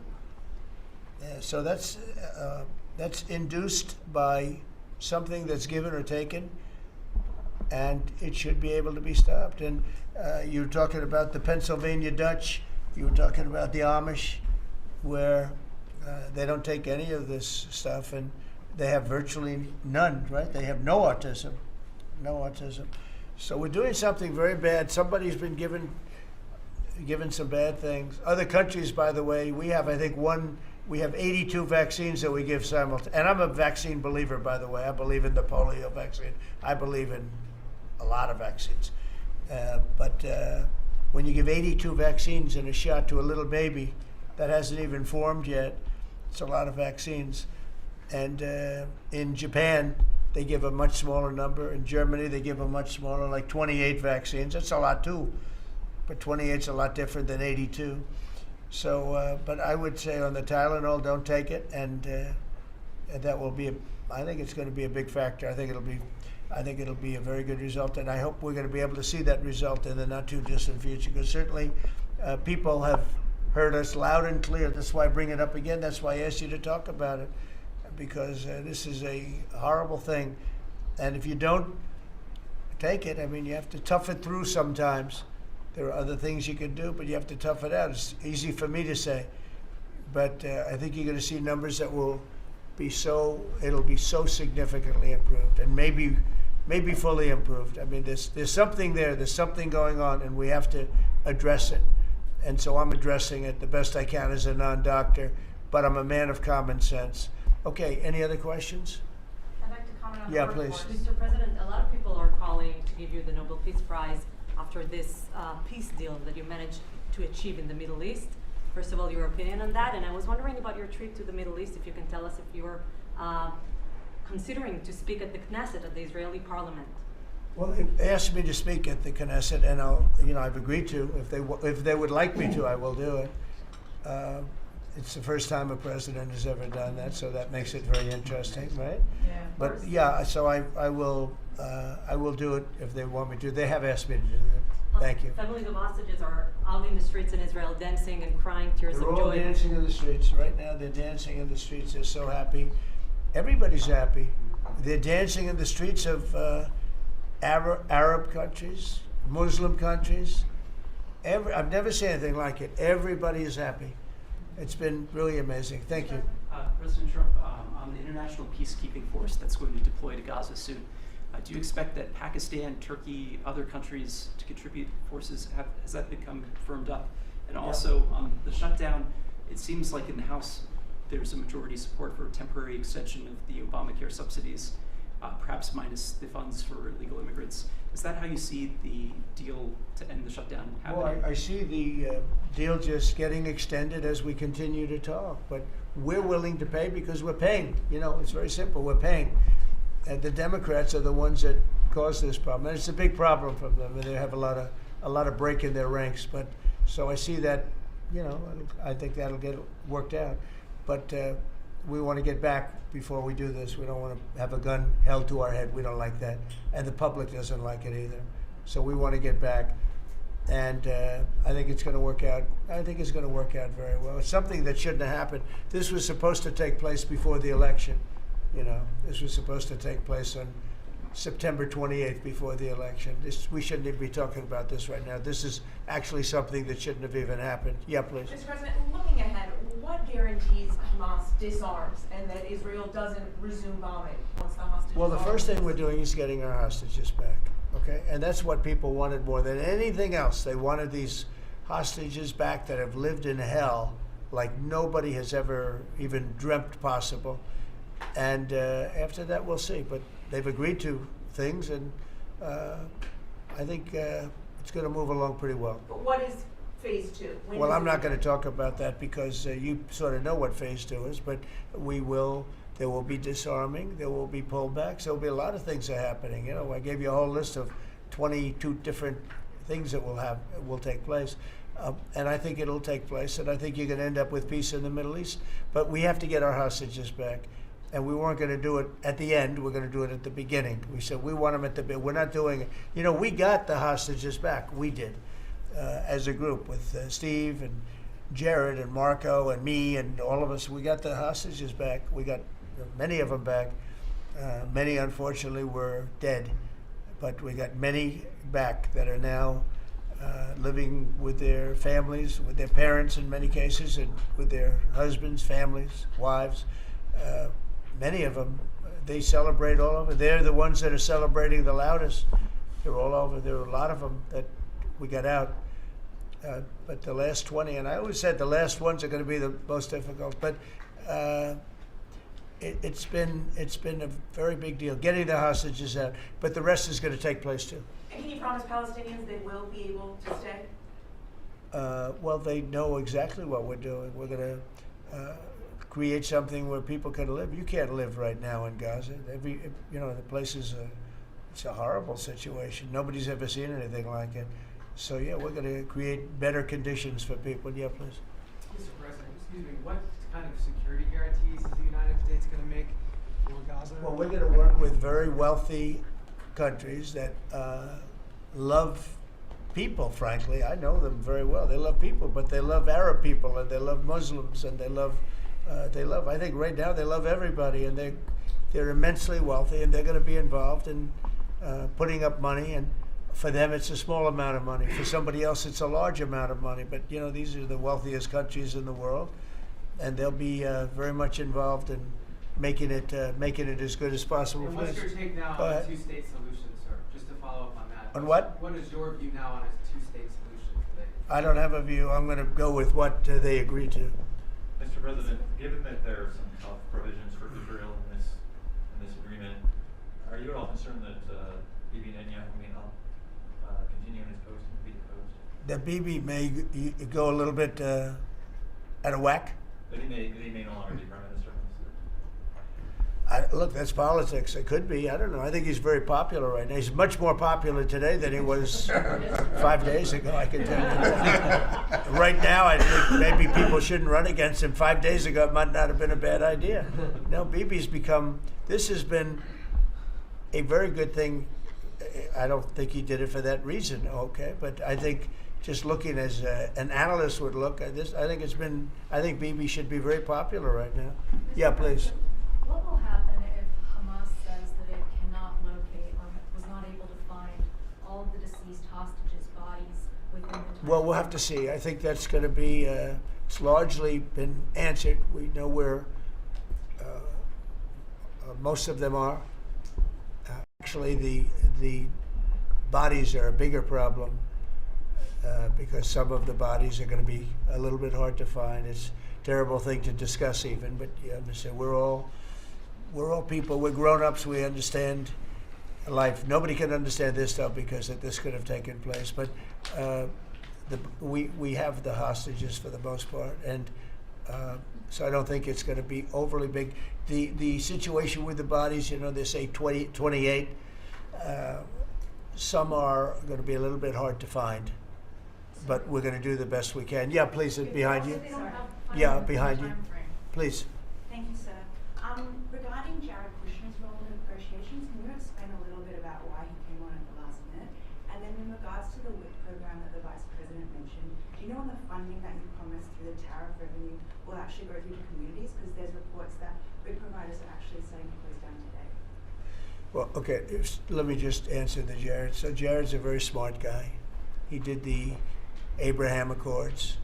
As some people say, the Abraham Accords, which I love the way that sounds. But he did the Abraham Accords. It was a great thing. 4 big countries joined. If I were president, if the election would have been a correct election, which it wasn't, you'd have every country in there. Maybe even Iran would have been in there, frankly.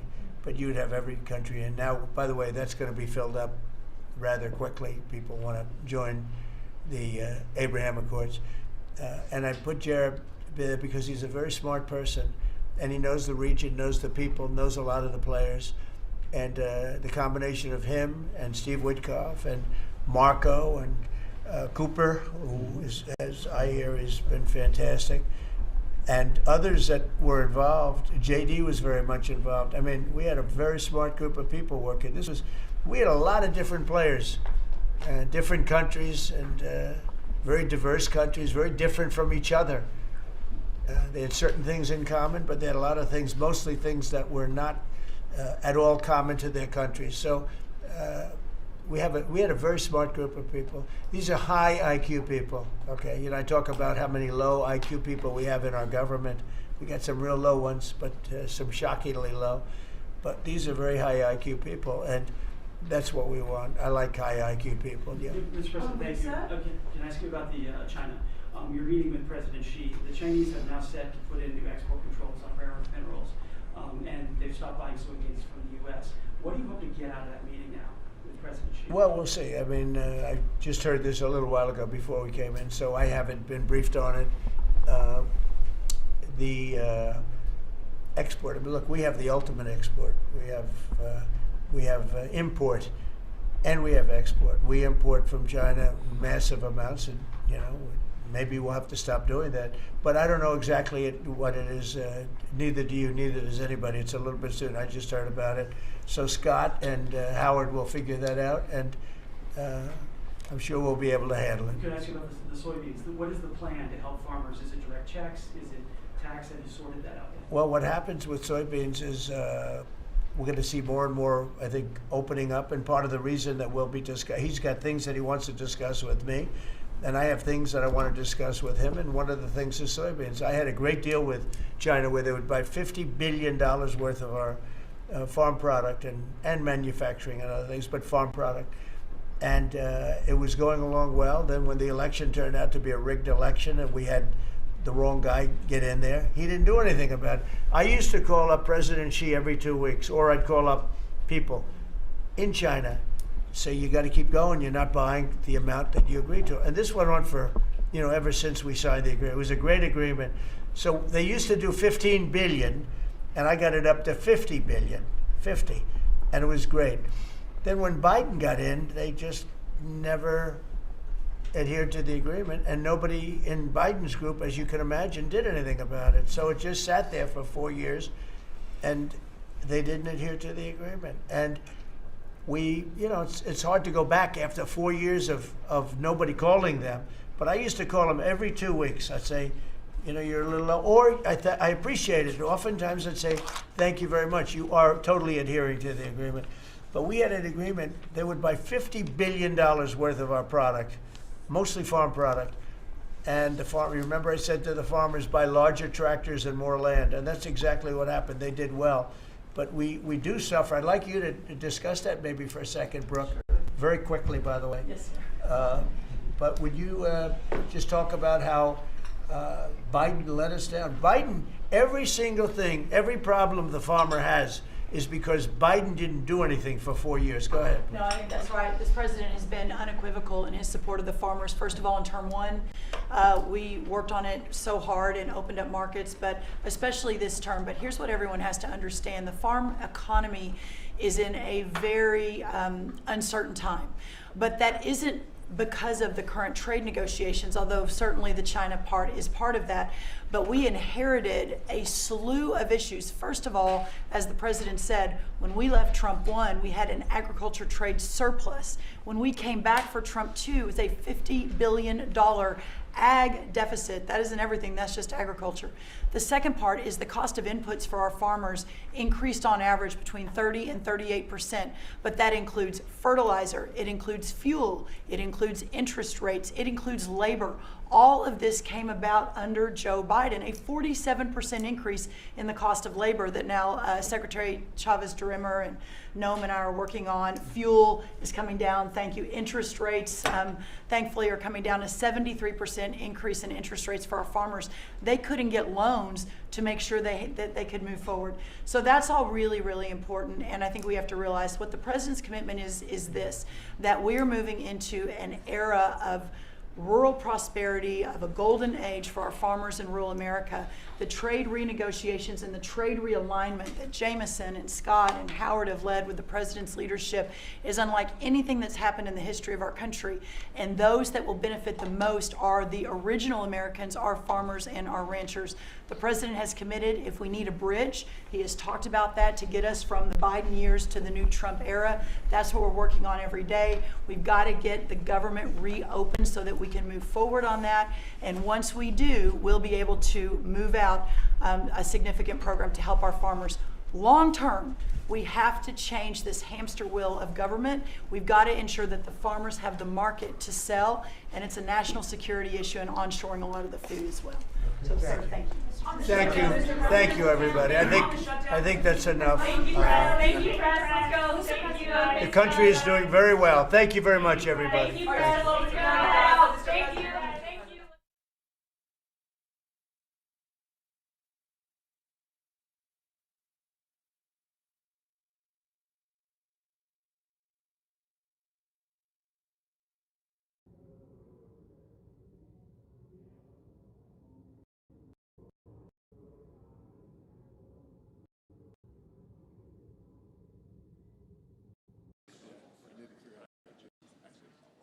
Mr. Booker. Not having voted in the affirmative, this motion is not agreed to.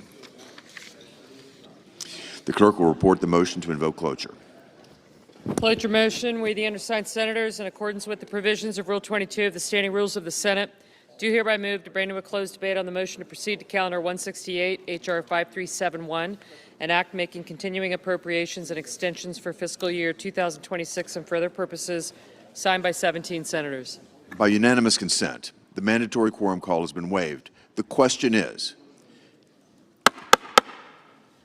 it the sense of the Senate that debate on the motion to proceed to H.R. 5371, an act making continuing appropriations and extensions for fiscal year 2026 and for other purposes, shall be brought to a close? The yeas and nays are mandatory under the rule. The clerk will call the roll. Ms. Alsobrooks, Ms. Baldwin, Mr. Banks, Mr. Barrasso, Mr. Bennett, Mrs.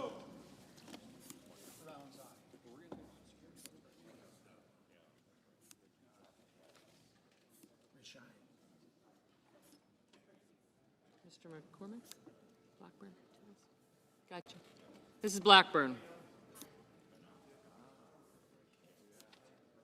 Mr. Blumenthal.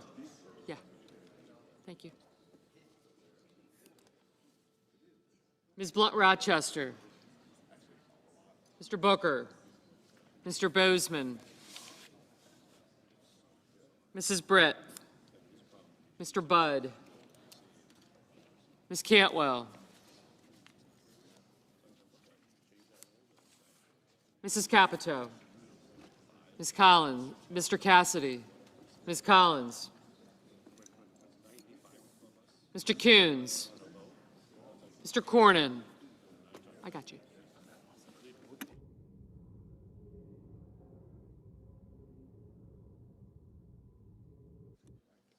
Mr. Cornyn. Ms. Cortez Masto. Mr. Cotton. Mr. Kramer. Mr. Crapo. Mr. Cruz. Mr. Curtis. Mr. Daines.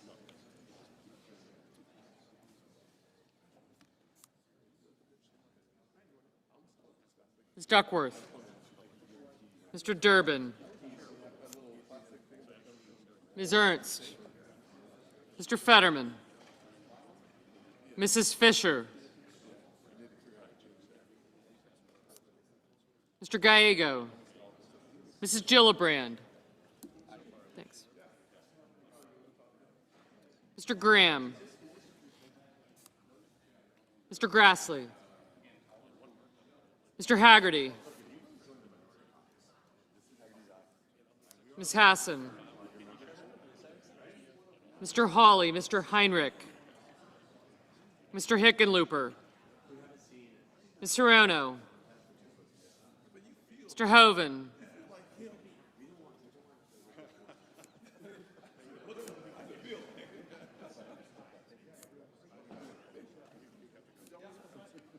Mr. Husted. Mrs. Hyde-Smith. Mr. Johnson. Mr. Justice.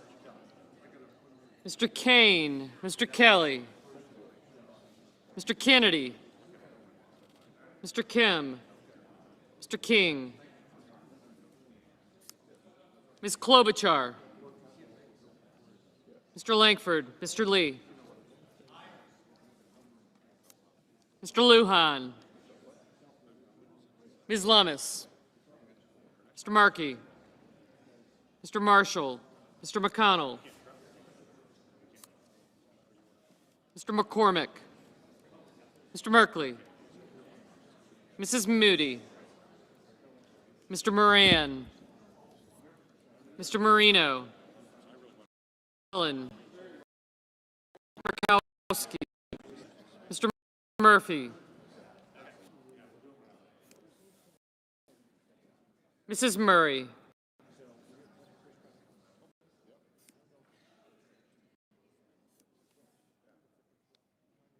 Mr. Ossoff.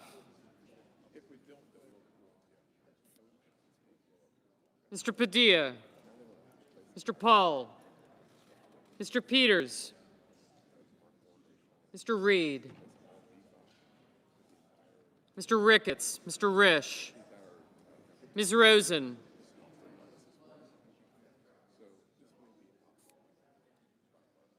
Mr. Rounds. Mr. Sanders.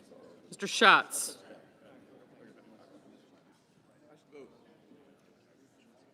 Good idea. Thank you. Mr. Schatz.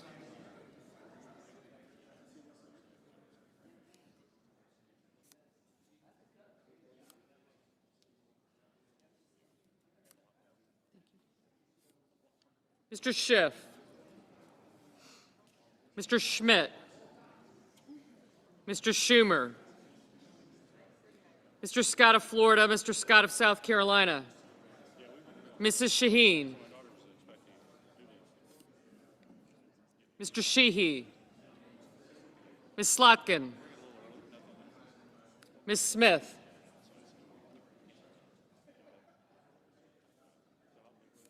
Mr.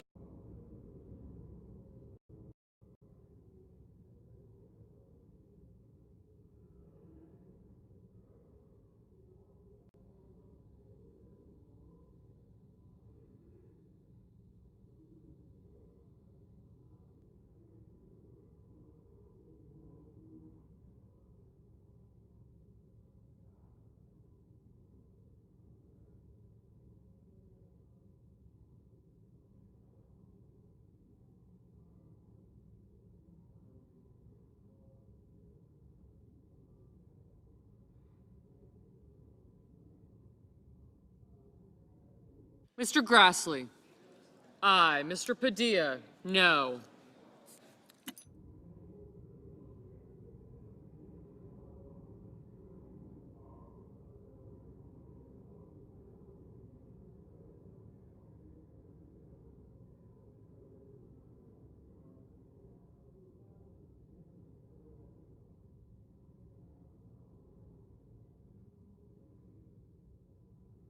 Ms. Ernst. Aye.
Mr. Wyden, no.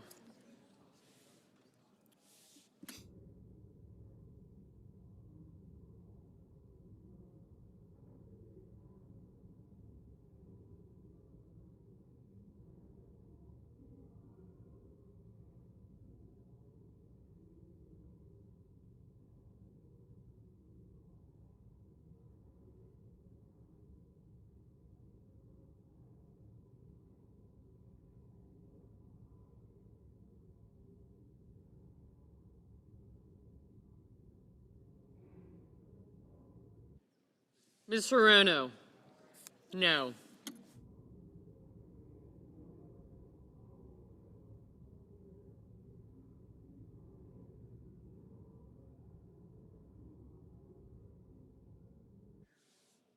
Ms. Collins, aye.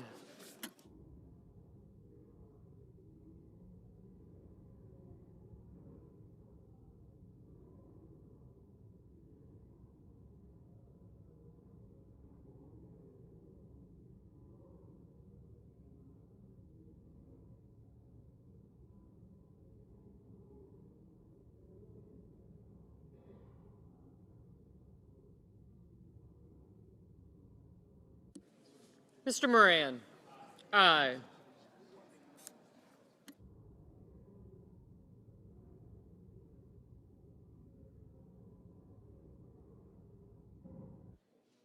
Mr. Gallego, no.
Mr. Durbin, no.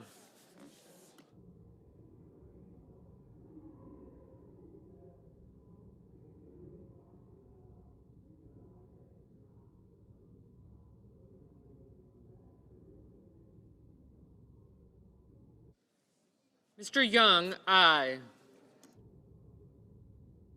Mr. Kennedy, aye.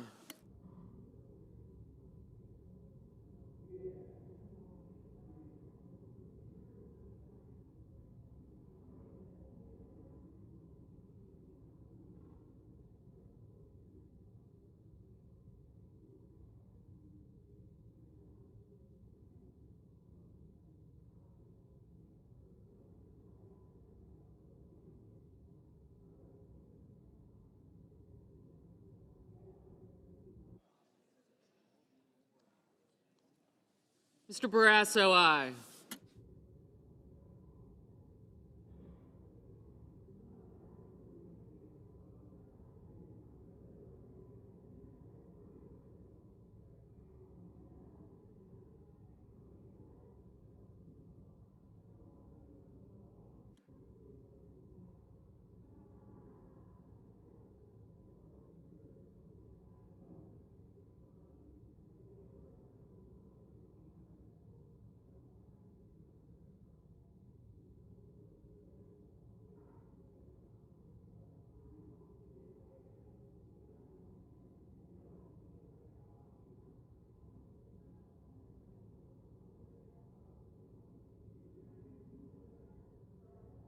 Ms. Duckworth, no. Mr. Banks, aye.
Mr. Cassidy, aye. Mr. Sullivan, aye. Mrs. Shaheen, no.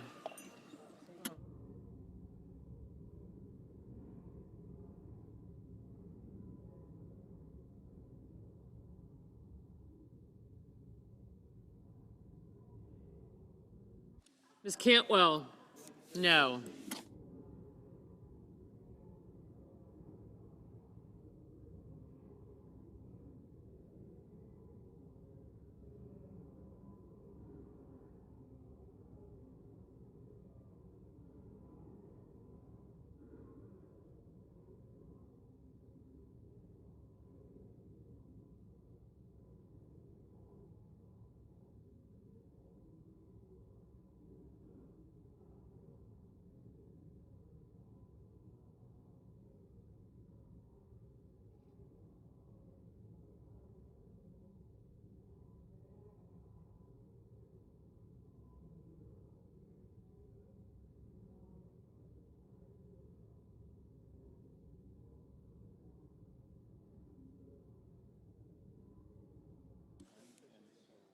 Mr. Tuberville, aye.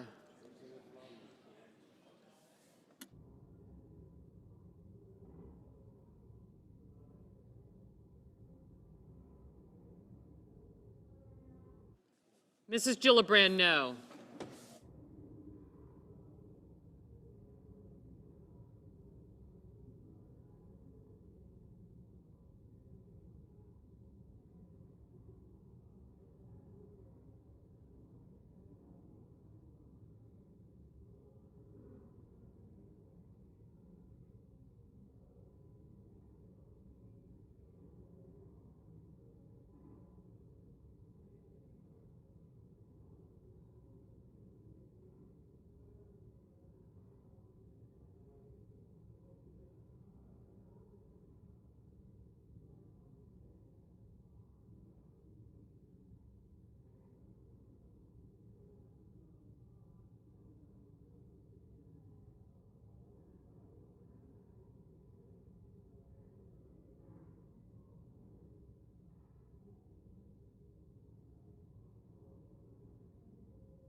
Mrs. Capito, aye.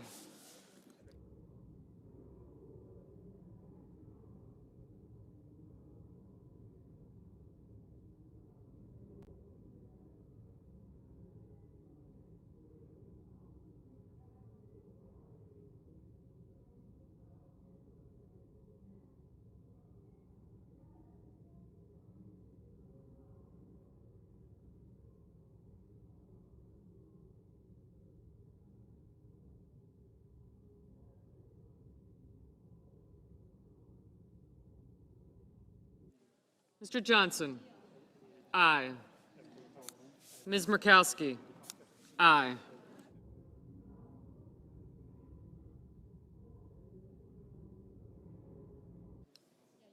Mr. Scott of Florida, aye.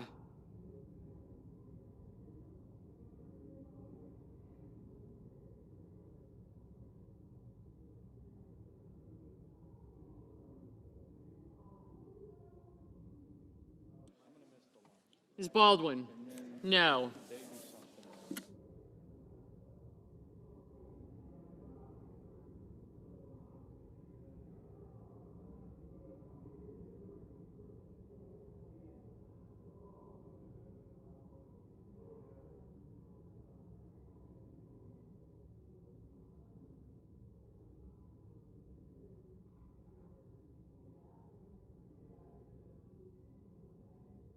Ms. Warren, no.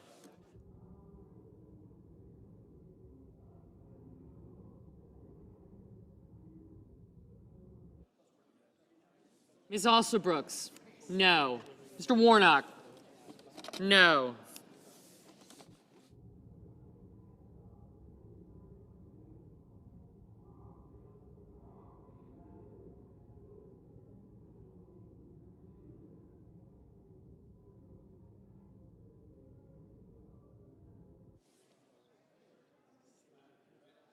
Mr. Markey? No.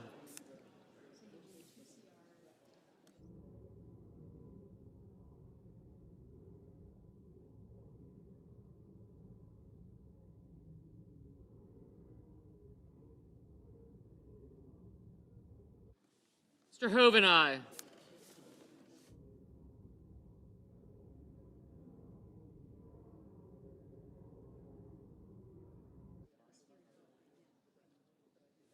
Mr. Schiff? No. Mr. Sheehy, aye.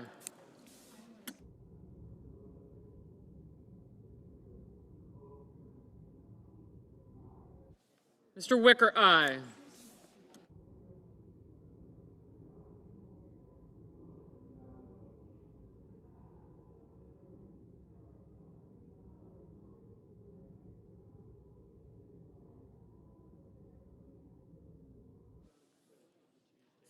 Mr. Van Hollen, no. Mr. Thune, aye.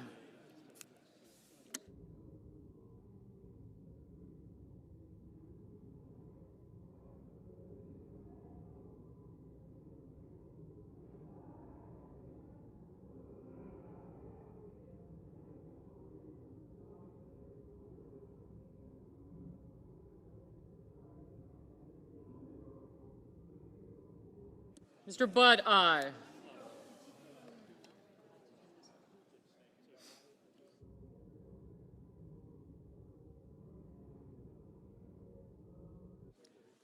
Mr. Hickenlooper, no. Mr. Kelly? No.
On this vote, the yeas are 54, the nays are 45, 3/5 of the Senate duly chosen and sworn, having not voted in the affirmative, means the motion is not agreed to. Mr. President. The Leader. Mr. President, I enter a motion to reconsider. The motion is entered. Mr. President. The Minority Leader. I enter a motion to reconsider the failed cloture vote on the motion to proceed to calendar 167-2882. The motion is entered.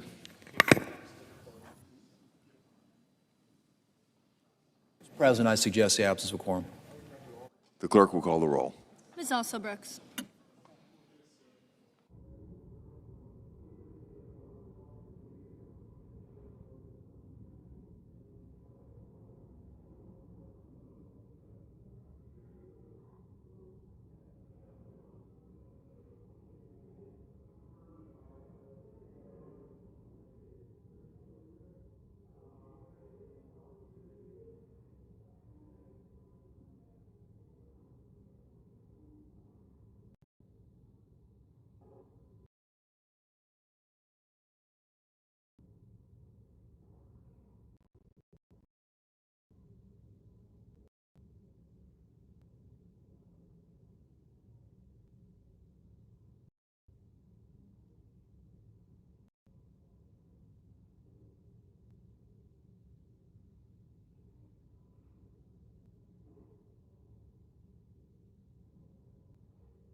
Mr. President?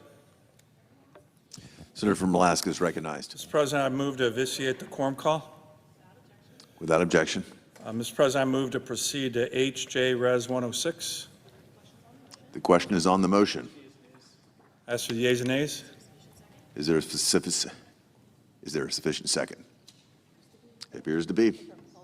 The clerk will call the roll. Ms. Alsobrooks, Ms. Baldwin, Mr. Banks, Mr. Barrasso, Mr. Bennett, Mrs. Blackburn, Mr. Blumenthal, Ms. Blunt-Rochester, Mr. Booker, Mr. Bozeman, Mrs. Britt, Mr. Budd, Ms. Cantwell, Mrs. Capito, Mr. Cassidy, Ms. Collins, Mr. Coons, Mr. Cornyn.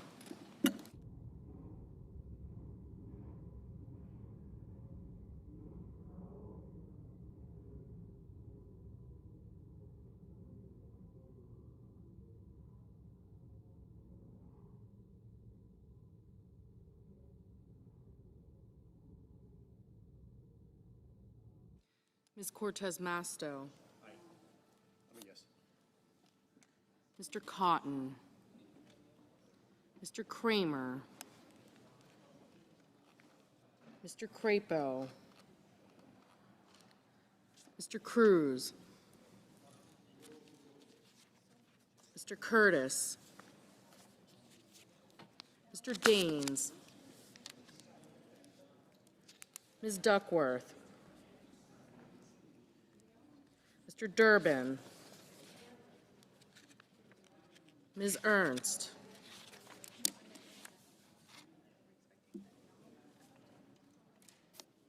Mr. Fetterman. Mrs. Fisher.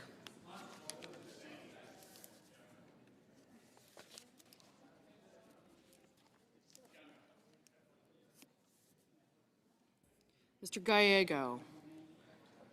Mrs. Gillibrand. Mr. Graham, Mr. Grassley, Mr. Haggerty, Ms. Hassan, Mr. Hawley,